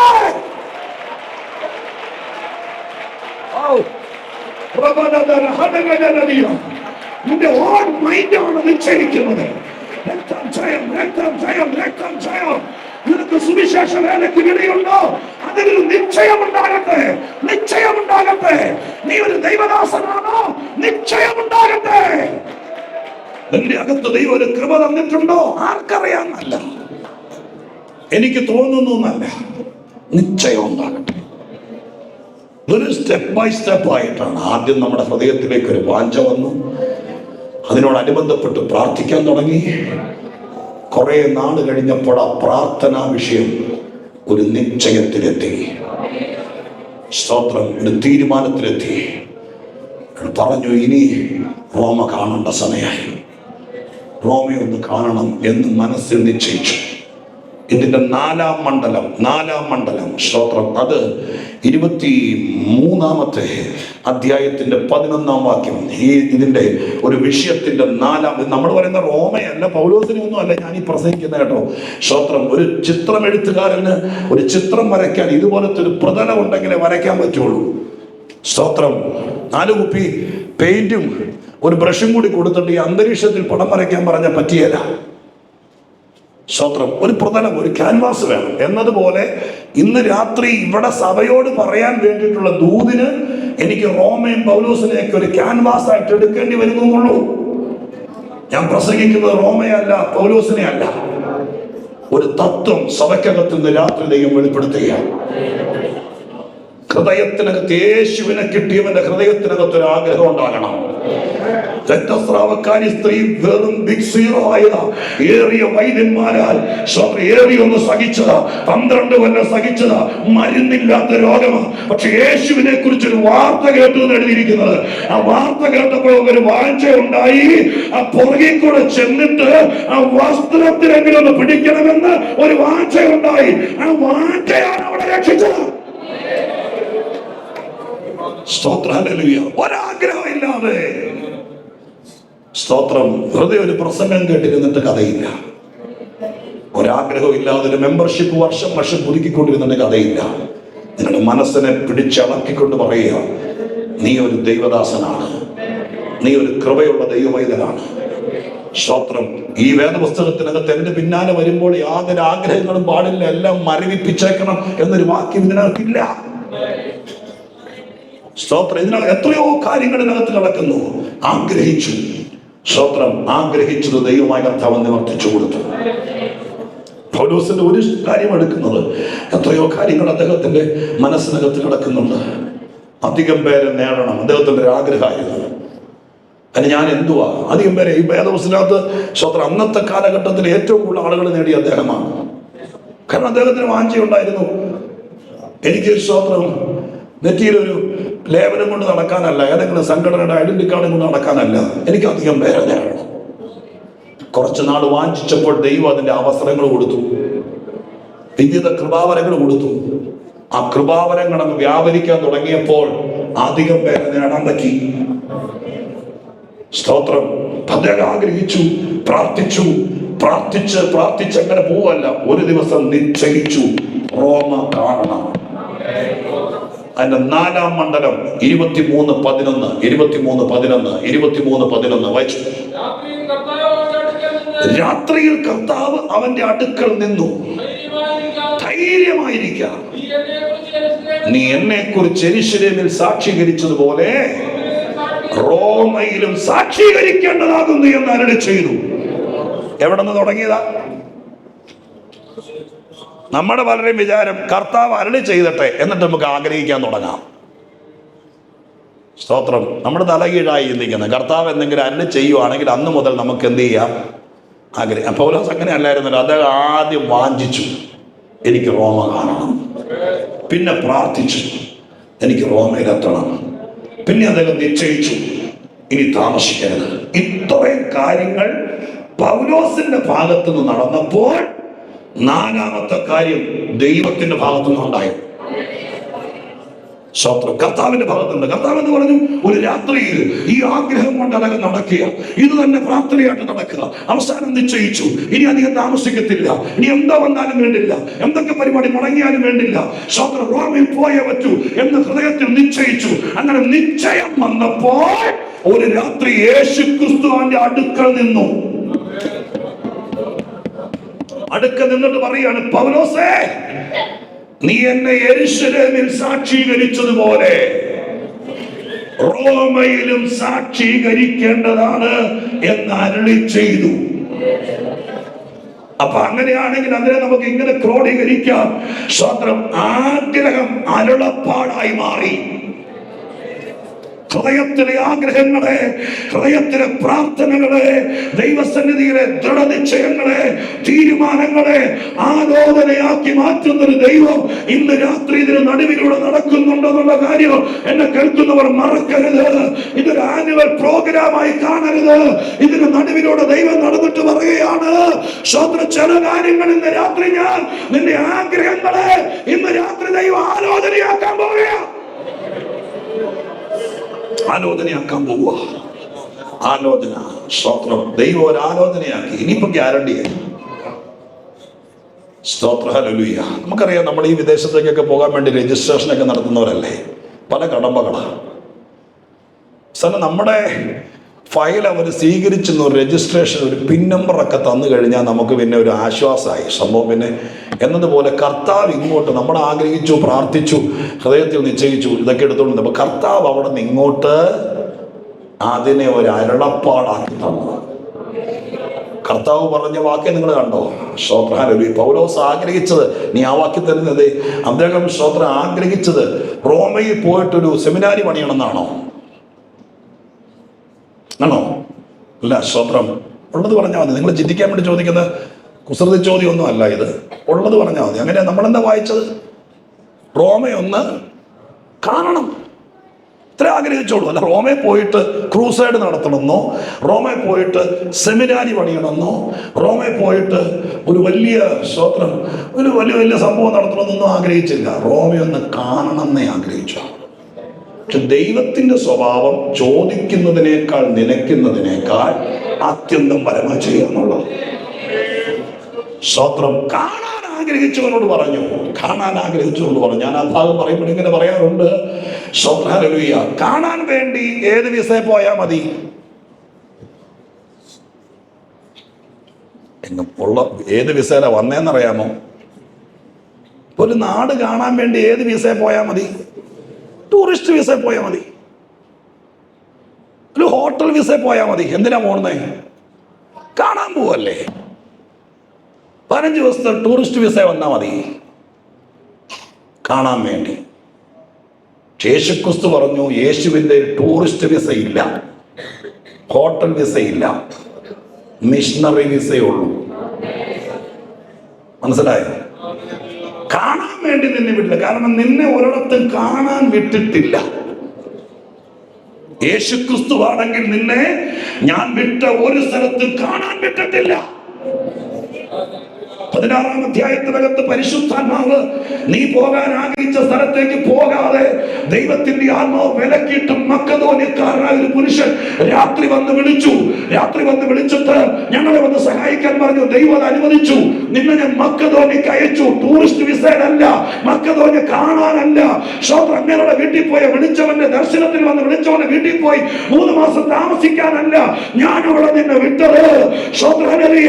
അവിടെയാണ് കാരാഗ്രഹം പൊളിഞ്ഞത്, ജയിൽ വാർഡൻ സ്നാനപ്പെട്ടത്, സഭയുണ്ടായത്. നിന്നെ ഞാൻ ഒരിടത്തും കാണാൻ വിട്ടിട്ടില്ല. വിട്ടടത്തെല്ലാം എന്നെ സാക്ഷിയാക്കിയിട്ടുണ്ട്. ഇന്ന് രാത്രിക്കാലം എത്ര പേർക്ക് അത് പറയുമ്പോൾ ദൈവസന്നിധിയിൽ ചുമ്മാ കറങ്ങാൻ പോകാനല്ല, സ്വർഗം നിന്നെ ചില സ്ഥലത്ത് വിടും. നിന്നെ വിട്ടിട്ടുണ്ടെങ്കിൽ കാണാൻ വേണ്ടി വിടില്ല. നിന്നെ വിട്ടിട്ടുണ്ടെങ്കിൽ ആരുടെയെങ്കിലും അടിയാളനാകാൻ വിടില്ല. നിന്നെ വിട്ടിട്ടുണ്ടെങ്കിൽ എവിടെയെങ്കിലും പോയി ചേക്കാറാൻ വിടില്ല. നിന്നെ വിട്ടിട്ടുണ്ടെങ്കിൽ എന്നെ സാക്ഷിയാകാനേ വിടുകയുള്ളൂ. എവിടേക്കോ ദൈവമായ കർത്താവ് ഇന്ന് രാത്രി വെളിച്ചം വീശുന്നുണ്ട്. നിന്നെ വിട്ടത് ദൈവമാണെങ്കിൽ, നിന്നെ അയച്ചത് കർത്താവാണെങ്കിൽ, നീ പൗലോസിന്റെ ദൈവത്തെയാണ് സേവിക്കുന്നതെങ്കിൽ, നിന്റെ ദീർഘകാലത്തെ പ്രാർത്ഥനയുടെ മറുപടിയാണെങ്കിൽ, എത്ര പേര് കേൾക്കുന്നുണ്ട്? നിന്റെ ഹൃദയത്തിലെ ദൃഢനിശ്ചയമാണെങ്കിൽ പരിശുദ്ധാത്മാവ് ഇന്ന് രാത്രി പറയുന്നു, നിന്നെ ഞാനൊരു സാക്ഷിയാക്കിയിട്ട് മടക്കി വരുന്നതുള്ളൂ. യേശുവിന്റെ നാമത്തിൽ ഇന്ന് രാത്രി ചില കാര്യങ്ങൾ സ്വർഗം നിന്നെ കൊണ്ട് ചെയ്യിപ്പിക്കൂ. ചില അത്ഭുതങ്ങൾ ദൈവം നിറവേറ്റു. സ്വർഗം അത് ചെയ്യാൻ പോകുകയാണ്. ദൈവത്തിന്റെ വിശ്വസ്തതയ്ക്കായി നന്ദിയോടെ ഞാൻ സ്തോത്രം ചെയ്തുകൊണ്ട് പറയാം. നാലാം ഘട്ടം ഇന്ന് രാത്രിയോടെ ഇനാഗുറേറ്റ് ചെയ്യട്ടെ. നാലാം ഘട്ടമേല ദൈവത്തിന്റെ അരുളപ്പാട്.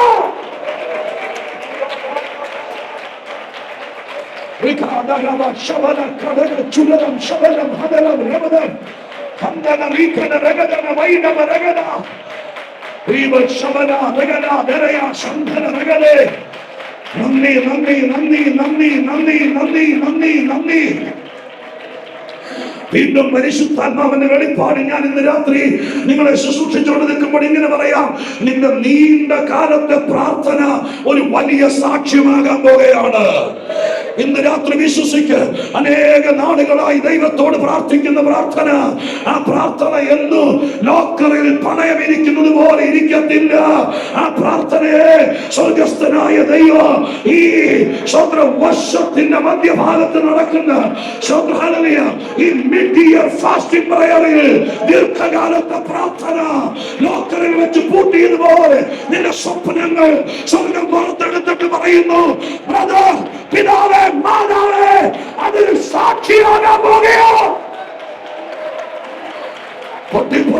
പൊട്ടിപ്പുറത്തുക ഒതുങ്ങിപ്പോയവർ, ഞരങ്ങിപ്പോയവർ, കരഞ്ഞുകൊണ്ട് വന്നവർ, സ്വപ്നങ്ങളെല്ലാം തച്ചുടഞ്ഞു എന്ന് ശത്രു വിളിച്ചവർ, അവരിന്ന് രാത്രി സടകുളം എഴുന്നേൽക്കുന്ന സിംഹത്തെ പോലെ ദൈവാത്മാവിൽ പറ, എന്റെ കണ്ണുനീര് ഒരു സാക്ഷിയാകാൻ പോകുക. ആര് പറഞ്ഞു? എന്റെ യേശു പറഞ്ഞു, പൗലോസേ, നിന്റെ പ്രാർത്ഥന, നിന്റെ വാഴ്ച ഞാനൊരു സാക്ഷ്യമാക്കാം.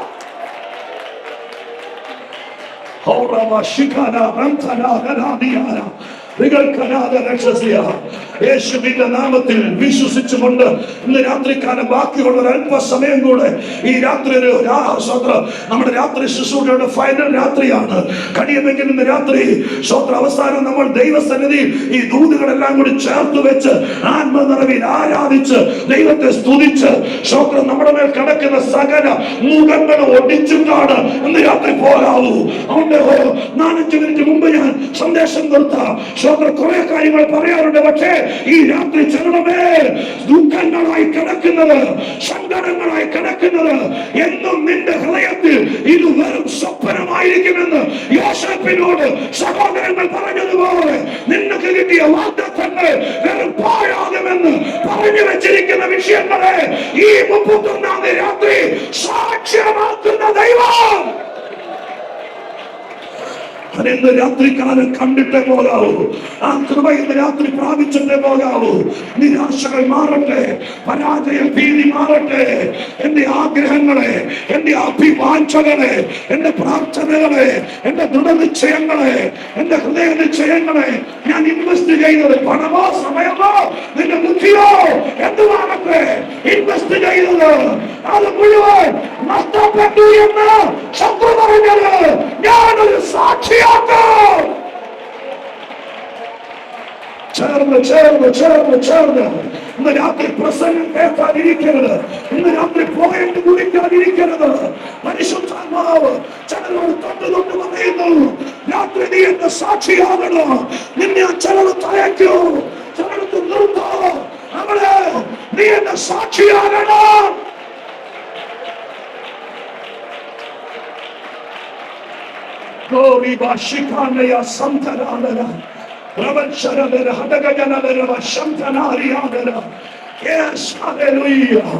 കർത്താവിന് മഹത്വം, കർത്താവിന് മഹത്വം, കർത്താവിന് മഹത്വം, കർത്താവിന് മഹത്വം, കർത്താവിന് മഹത്വം, കർത്താവിന് മഹത്വം.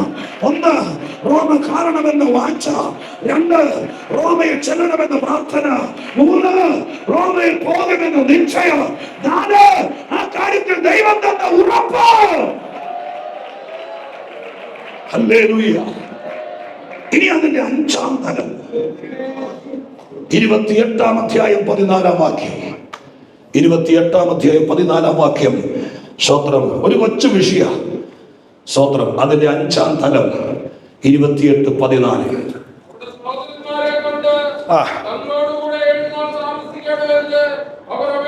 അടുത്ത വാചകം. പിന്നെ ഞങ്ങൾ റോമയിൽ എത്തി. സ്തോത്രം. ദീർഘനാള് വാഞ്ചയായി കിടന്നത്, അതിലുപരി എപ്പോഴും പ്രാർത്ഥിച്ചുകൊണ്ട് നടന്നത്, അതിലുപരി ഒരു ദിവസം 2 കൽപ്പിച്ച് ഹൃദയത്തിൽ നിശ്ചയിച്ചത്, അതിലപ്പുറം ദൈവം തമ്പുരാൻ ആ വിഷയത്തെ അരുളപ്പാടാക്കിയത്. സ്തോത്രം. ഈ 4 സ്റ്റേജിൽ അത് തങ്ങത്തില്ല. ഇതിലൊരു 5-ാം തലമുണ്ട്. 5-ാം തലം പിന്നെയും അടുത്ത ഉപവാസത്തിലും ഇതേ വാഗ്ദത്തങ്ങൾ റിമൈൻഡ് ചെയ്യല്ല, അടുത്ത പ്രാർത്ഥനയിലും ഇതേ ഗ്രൂപ്പുകൾ എഴുതി കൊടുക്കുകയല്ല. 5-ാം തലത്തിലാണ് റോമയിലെത്തി. ഹല്ലേലൂയ.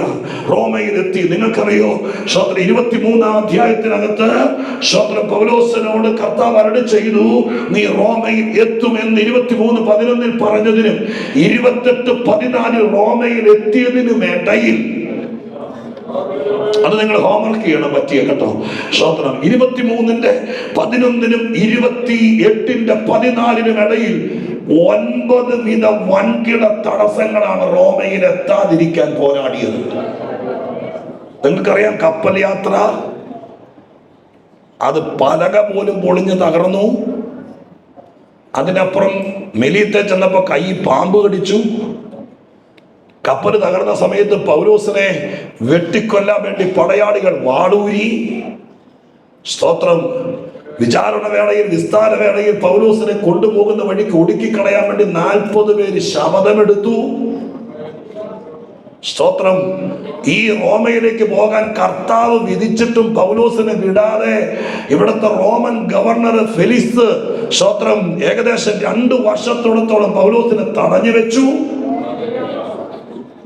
എത്ര 9 വിധ തടസ്സങ്ങളാണ് കർത്താവ് അരുളി ചെയ്തിട്ടും അതിന് മുമ്പിൽ വന്നത്. സ്തോത്രം. കേട്ടോളണം. ആഗ്രഹങ്ങളോട് പോരാട്ടമില്ല, ആലോചനയോട് പോരാട്ടമുണ്ട്. സ്തോത്രം. അത് വേണമെങ്കിൽ നിങ്ങൾ എഴുതി വെച്ചോ. സ്തോത്രം. ഹല്ലേലൂയ. സ്തോത്രം. മനസ്സിലായോ? എഴുതി വെച്ചോ. സ്തോത്രം. പിന്നെ ഐസക് ന്യൂട്ടന്റെ ഒക്കെ എഴുതത്തുള്ളെങ്കിൽ സ്തോത്രം എഴുതണ്ട. പാവപ്പെട്ടവൻ പറഞ്ഞത് വേണമെങ്കിൽ എഴുതി വെച്ചോ. ആഗ്രഹങ്ങളോട് പോരാട്ടമില്ല, ആലോചനയോട് പോരാട്ടമുണ്ട്. സ്തോത്രം. ലോകത്തിലില്ലാത്ത സകല തടസ്സങ്ങളും 23:11 ശേഷം വരാൻ തുടങ്ങി. സ്തോത്രം. തടസ്സങ്ങൾ എത്ര നേരിട്ടാലും ആലോചന വന്നാൽ ഗ്യാരണ്ടിയാണ്. കാരണം ആലോചന നിറവേറ്റേണ്ടത് പൗലോസ് അല്ല, ആലോചന നിറവേറ്റേണ്ടത് സർക്കാരുമല്ല, ആലോചന നിറവേറ്റേണ്ടത് സ്വർഗസ്ഥനായ ദൈവമാണ്. സ്തോത്രം. ഹല്ലേലൂയ. സ്വർഗസ്ഥനായ ദൈവമാണ്. പൗലോസിനെ ഒറ്റ കാര്യം മാത്രം ഞാൻ വിശദീകരിക്കാം, അതിനുള്ള സമയമേ ഉള്ളൂ. 9 തടസ്സങ്ങളുണ്ട്. സ്തോത്രം. ആ 9 തടസ്സങ്ങളിൽ ഇതുപോലെ 9 രാത്രി നമുക്ക് സ്തോത്രം വിശദീകരിക്കാൻ പറ്റുന്നതാണ്. 9 രാത്രികൾ. സ്തോത്രം. എന്തിനാ ഞാനിങ്ങനെ പറയുന്നറിയാമോ? ഞാൻ വലിയ സംഭവം എന്ന് പറയാനല്ല, നിങ്ങളെ കൊണ്ട് പറ്റി ഇതിങ്ങനെ പതുക്കെ പ്രാർത്ഥിച്ച് ധ്യാനിച്ചാൽ ഈ കാര്യങ്ങളൊക്കെ വളരെ പരമ്പരയായിട്ട് നമുക്ക് മനസ്സിലാക്കേണ്ട കാര്യങ്ങളാണ്. 9 വിധ വ്യത്യസ്ത തടസ്സങ്ങൾ. എല്ലാ തടസ്സവും ഒരുപോലെയല്ല. അതിൽ പ്രകൃതിയെ പിശാച് കയ്യിലെടുത്തിട്ടുണ്ട്, രാഷ്ട്രീയത്തെ എടുത്തിട്ടുണ്ട്, മതത്തെ എടുത്തിട്ടുണ്ട്, അധികാരികൾ എടുത്തിട്ടുണ്ട്. സ്തോത്രം. ഇവിടുത്തെ ജന്തു ജീവജാലങ്ങൾ ഇതിനൊക്കെ ശത്രു എടുത്ത് എതിരുണ്ടാക്കും. പക്ഷെ എത്ര എതിരുണ്ടെങ്കിലും കർത്താവ് പറഞ്ഞതുപോലെ സംഭവിക്കും. സ്തോത്രം. ഹല്ലേലൂയ. ഞാൻ പറഞ്ഞല്ലോ, സ്തോത്രം, അധികാരികൾ ഇതിനോട് എതിർത്തൊരു ഒറ്റ സംഭവം മാത്രം പറഞ്ഞ് നമുക്ക് അവസാന ആരാധനയിലേക്ക് കയറാം.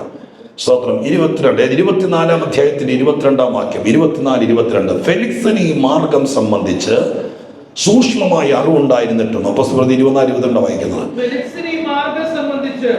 സൂക്ഷ്മമായ അറിവുണ്ടായിരുന്നിട്ടും ലുസിയാസ് സഹസ്രാധിപൻ വരുമ്പോൾ ഞാൻ നിങ്ങളുടെ കാര്യം തീർച്ചപ്പെടുത്തും എന്ന് പറഞ്ഞ് അവധി വെച്ച് ശതാധിപൻ അവനെ തടവിൽ തന്നെ സൂക്ഷിച്ച് ദയ കാണിക്കാനും അവന്റെ സ്നേഹിതന്മാർ അവനെ ശുശ്രൂഷ ചെയ്യുന്നത് വിരോധിക്കാതിരിക്കാനും കൽപ്പിച്ചു.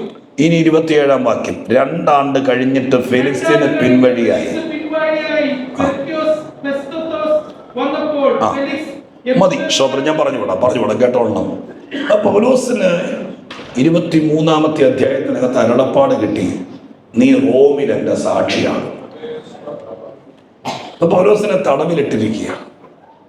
അന്ന് റോമൻ രീതി അനുസരിച്ച് കോടതിയില്ല, ഗവർണർമാരാണ് കേസുകൾ കൈകാര്യം ചെയ്യുന്നത്. അതുകൊണ്ടാണ് പീലാത്തോസിന്റെ അടുക്കൽ യേശുക്രിസ്തുവിന്, പീലാത്തോസ് ജഡ്ജി അല്ലായിരുന്നു, ഗവർണറായിരുന്നല്ലോ, അദ്ദേഹത്തിന്റെ അടുക്കൽ യേശുവിന്റെ കേസ് വിസ്തരിക്കാനും വിധി പറയാനും കൊണ്ടുചെന്നത്. അന്നത്തെ സ്ഥിതി അനുസരിച്ച് ഗവർണർമാരാണ് ഈ നിയമം നടപ്പിലാക്കുന്നതും വിധി പറയുന്നത്. ഇവിടെ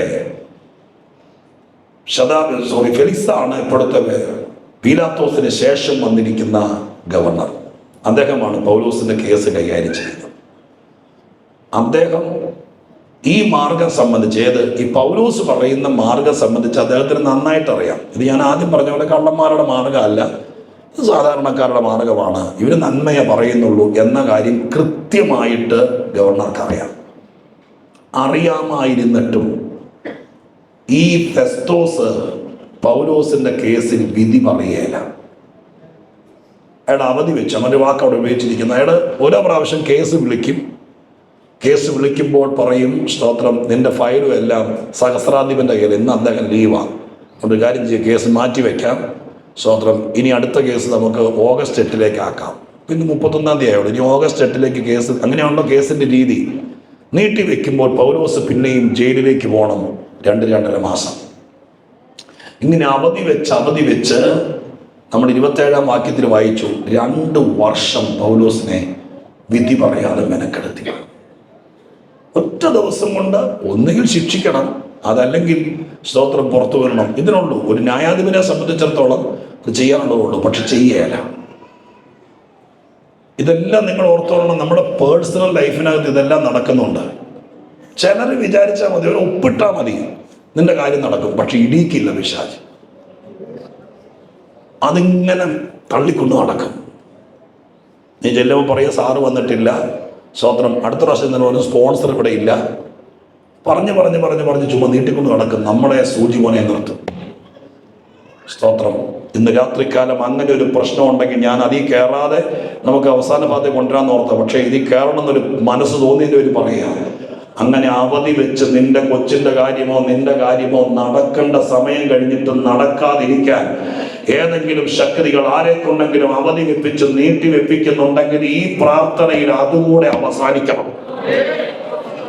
സ്തോത്രം. അതുകൊണ്ടായിരിക്കാം ഞാൻ മൈൻഡ് ചെയ്യേണ്ടെന്ന് വിചാരിച്ച ഭാഗമാണെങ്കിലും 9 വിധ കാര്യങ്ങളുണ്ട്, അതിനകത്തൊന്നും കയറണ്ടെന്ന് വിചാരിച്ചെങ്കിലും പരിശുദ്ധാത്മ പറയുന്നു, ചിലരുടെ വിഷയം എന്നേ നടക്കേണ്ടതാ.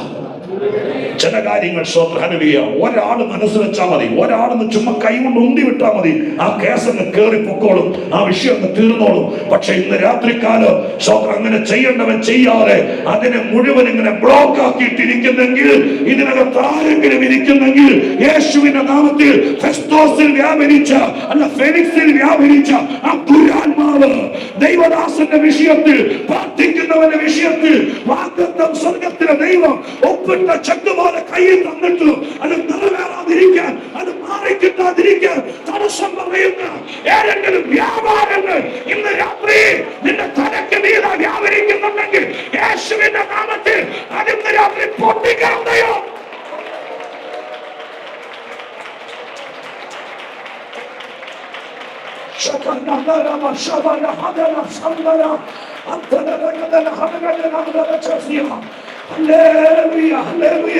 ചില വസ്തു വിൽക്കാൻ കിടക്കുന്നത്, ചില പ്രമോഷന്റെ പേപ്പറുകൾ കിട്ടാൻ കിടക്കുന്ന പണം, ഇതെല്ലാം ഒറ്റയാളെ പിശാച് കയറിയാൽ മതി. 9 പേര് ഒപ്പിട്ടാലേ ഒരു പ്രോപ്പർട്ടി വിൽക്കുള്ളൂ. ആ പ്രോപ്പർട്ടി വിറ്റ് കഴിഞ്ഞാൽ ജീവിതം സ്വസ്ഥമായി എവിടെയെങ്കിലും ശാന്തമായിരിക്കാം. 9 പേര് ഒപ്പിട്ടാൽ മതി. 8 പേരും തയ്യാറാണ്. ഒരുത്തൻ മാത്രം ഫോൺ എടുക്കത്തുമില്ല, വിളിച്ചാൽ വരത്തുമില്ല. കഴിഞ്ഞ ദിവസം എന്നോട് ആരോ പറഞ്ഞതാ, 13 കൊല്ലമായി പാസ്റ്ററേ, 13 കൊല്ലം. 8 പേരും ഇപ്പോഴും പേന തുറന്ന് വെച്ചോണ്ടിരിക്കുക. നിനക്ക് നാളെ ഞാൻ ഒപ്പിട്ട് തരാം. പക്ഷേ സ്തോത്രം, അടുത്ത ഒരുത്തൻ മാത്രം അവനെ പിശാച് പിടിച്ചു വെച്ചാൽ ആയുസ്സിൽ നടക്കുകയില്ല. ഓരോ അവധിക്ക് ചെല്ലുമ്പോഴും അവധി വെച്ച് 13 കൊല്ലം പിന്നിട്ടു.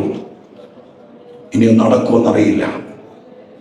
ഇന്ന് രാത്രി അങ്ങനെയുള്ള കേസ്, നീ അനുഭവിക്കേണ്ട നന്മ, നിന്റെ കയ്യിൽ വരേണ്ട നന്മ, നിന്റെ ഉയർച്ചയ്ക്ക് വേണ്ട നന്മ, നിന്നെ സ്വതന്ത്രമാക്കേണ്ട നന്മ, നിന്നോട് കർത്താവ് പറഞ്ഞിരിക്കുന്ന അരുളപ്പാടിന്റെ ബാക്കി അധികാരികൾ ഒപ്പിട്ടെങ്കിലേ കാര്യം നടക്കുള്ളൂ.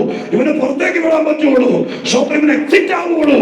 അത് സമ്മതിക്കാതെ, കർത്താവ് പറഞ്ഞിട്ടും സമ്മതിക്കാത്ത ചില ദുഷ്ടശക്തികളുടെ മേൽ ഇന്ന് രാത്രി ദൈവത്തിന്റെ വാഴ പോലെ ഇതിനകത്ത് വ്യാപരിക്കട്ടെ. അങ്ങനെ ചില കാര്യങ്ങൾ ഇന്ന് രാത്രി ഓപ്പണാക്കട്ടെ.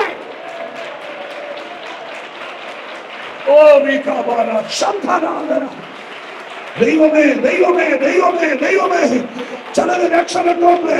കർത്താവിന്റെ സന്നിധിയിൽ ഒരു 2 മിനിറ്റൂടെ ചിലര് രക്ഷപ്പെട്ടോട്ടെ, ചിലര് വിടുവിക്കപ്പെട്ടോട്ടെ.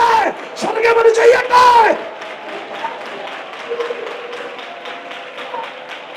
ഫെലിക്സിൽ വ്യാപരിച്ച ദുരാത്മാവ് നിന്റെ ബോസിൽ വ്യാപരിക്കുന്നെങ്കിൽ, നിന്റെ ക്ലയന്റിൽ വ്യാപരിക്കുന്നെങ്കിൽ, നിന്റെ പേരൻസിൽ വ്യാപരിക്കുന്നെങ്കിൽ, നിന്റെ സഹോദരങ്ങളിൽ വ്യാപരിക്കുന്നെങ്കിൽ, ഇന്ന് രാത്രി യേശു ഒരു നടപടിയെടുക്കണം.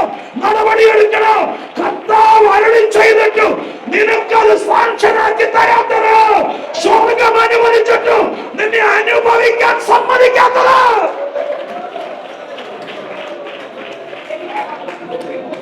ഞാൻ നിർത്തുന്നു, സമയം അതിക്രമിക്കുന്നതുകൊണ്ട്. എന്താ സംഭവിച്ചെന്നറിയാമോ?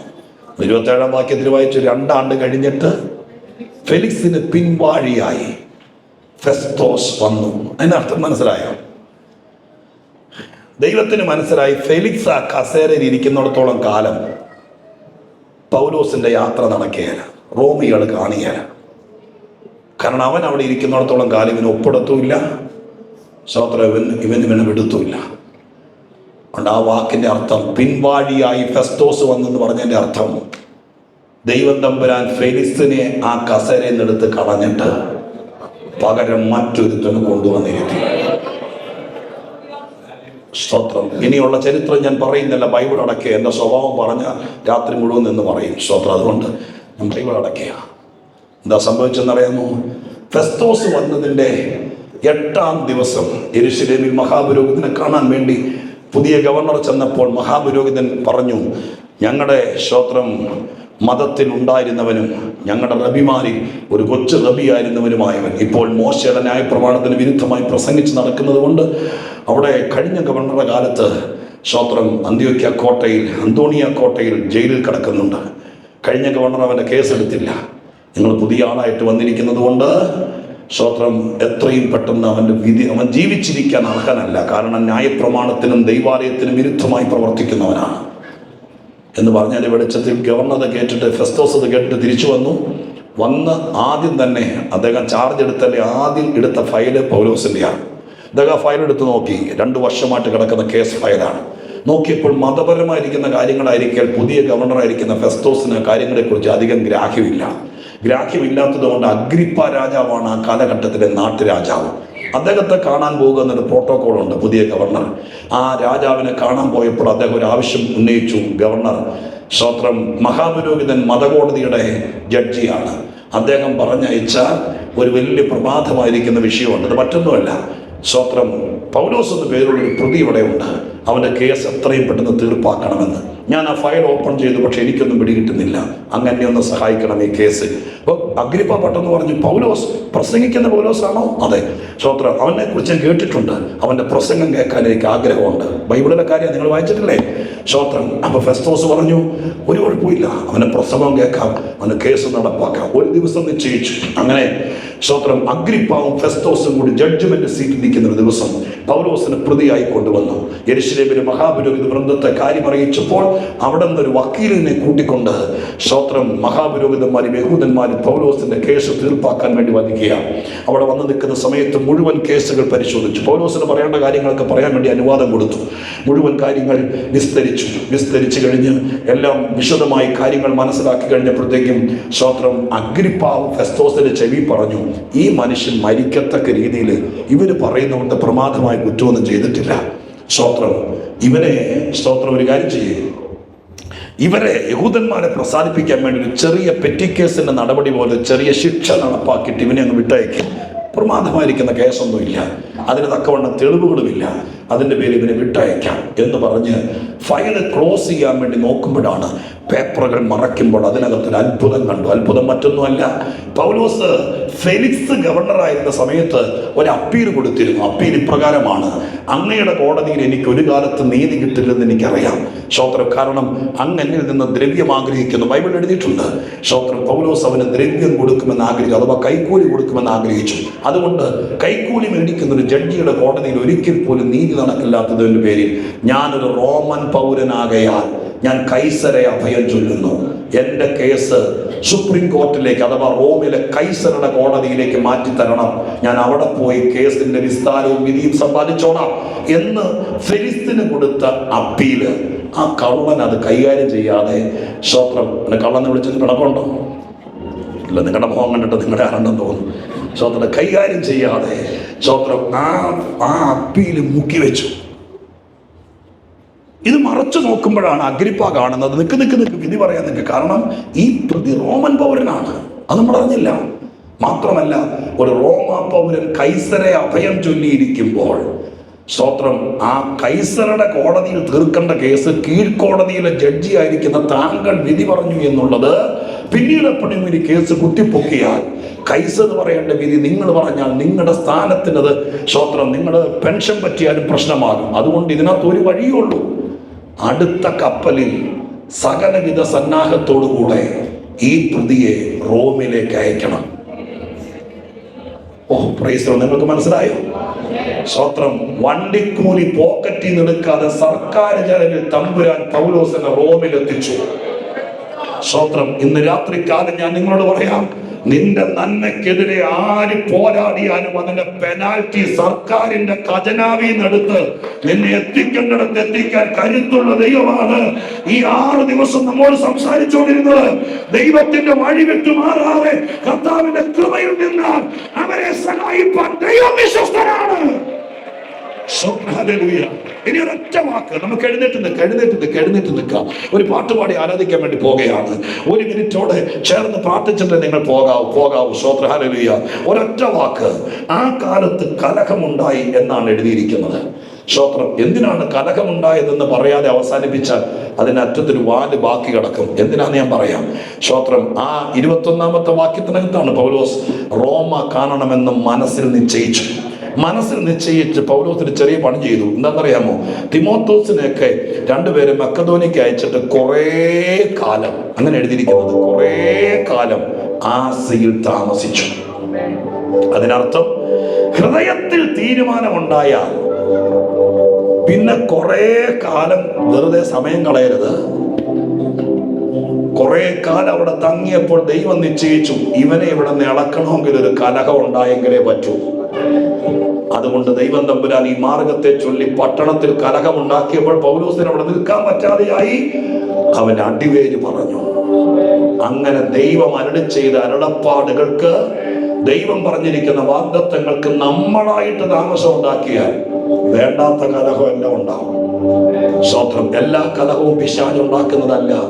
ചില കലഹങ്ങൾ നിന്നെ വാഗ്ദത്തത്തിലേക്ക് എത്തിക്കുന്നതാണ്.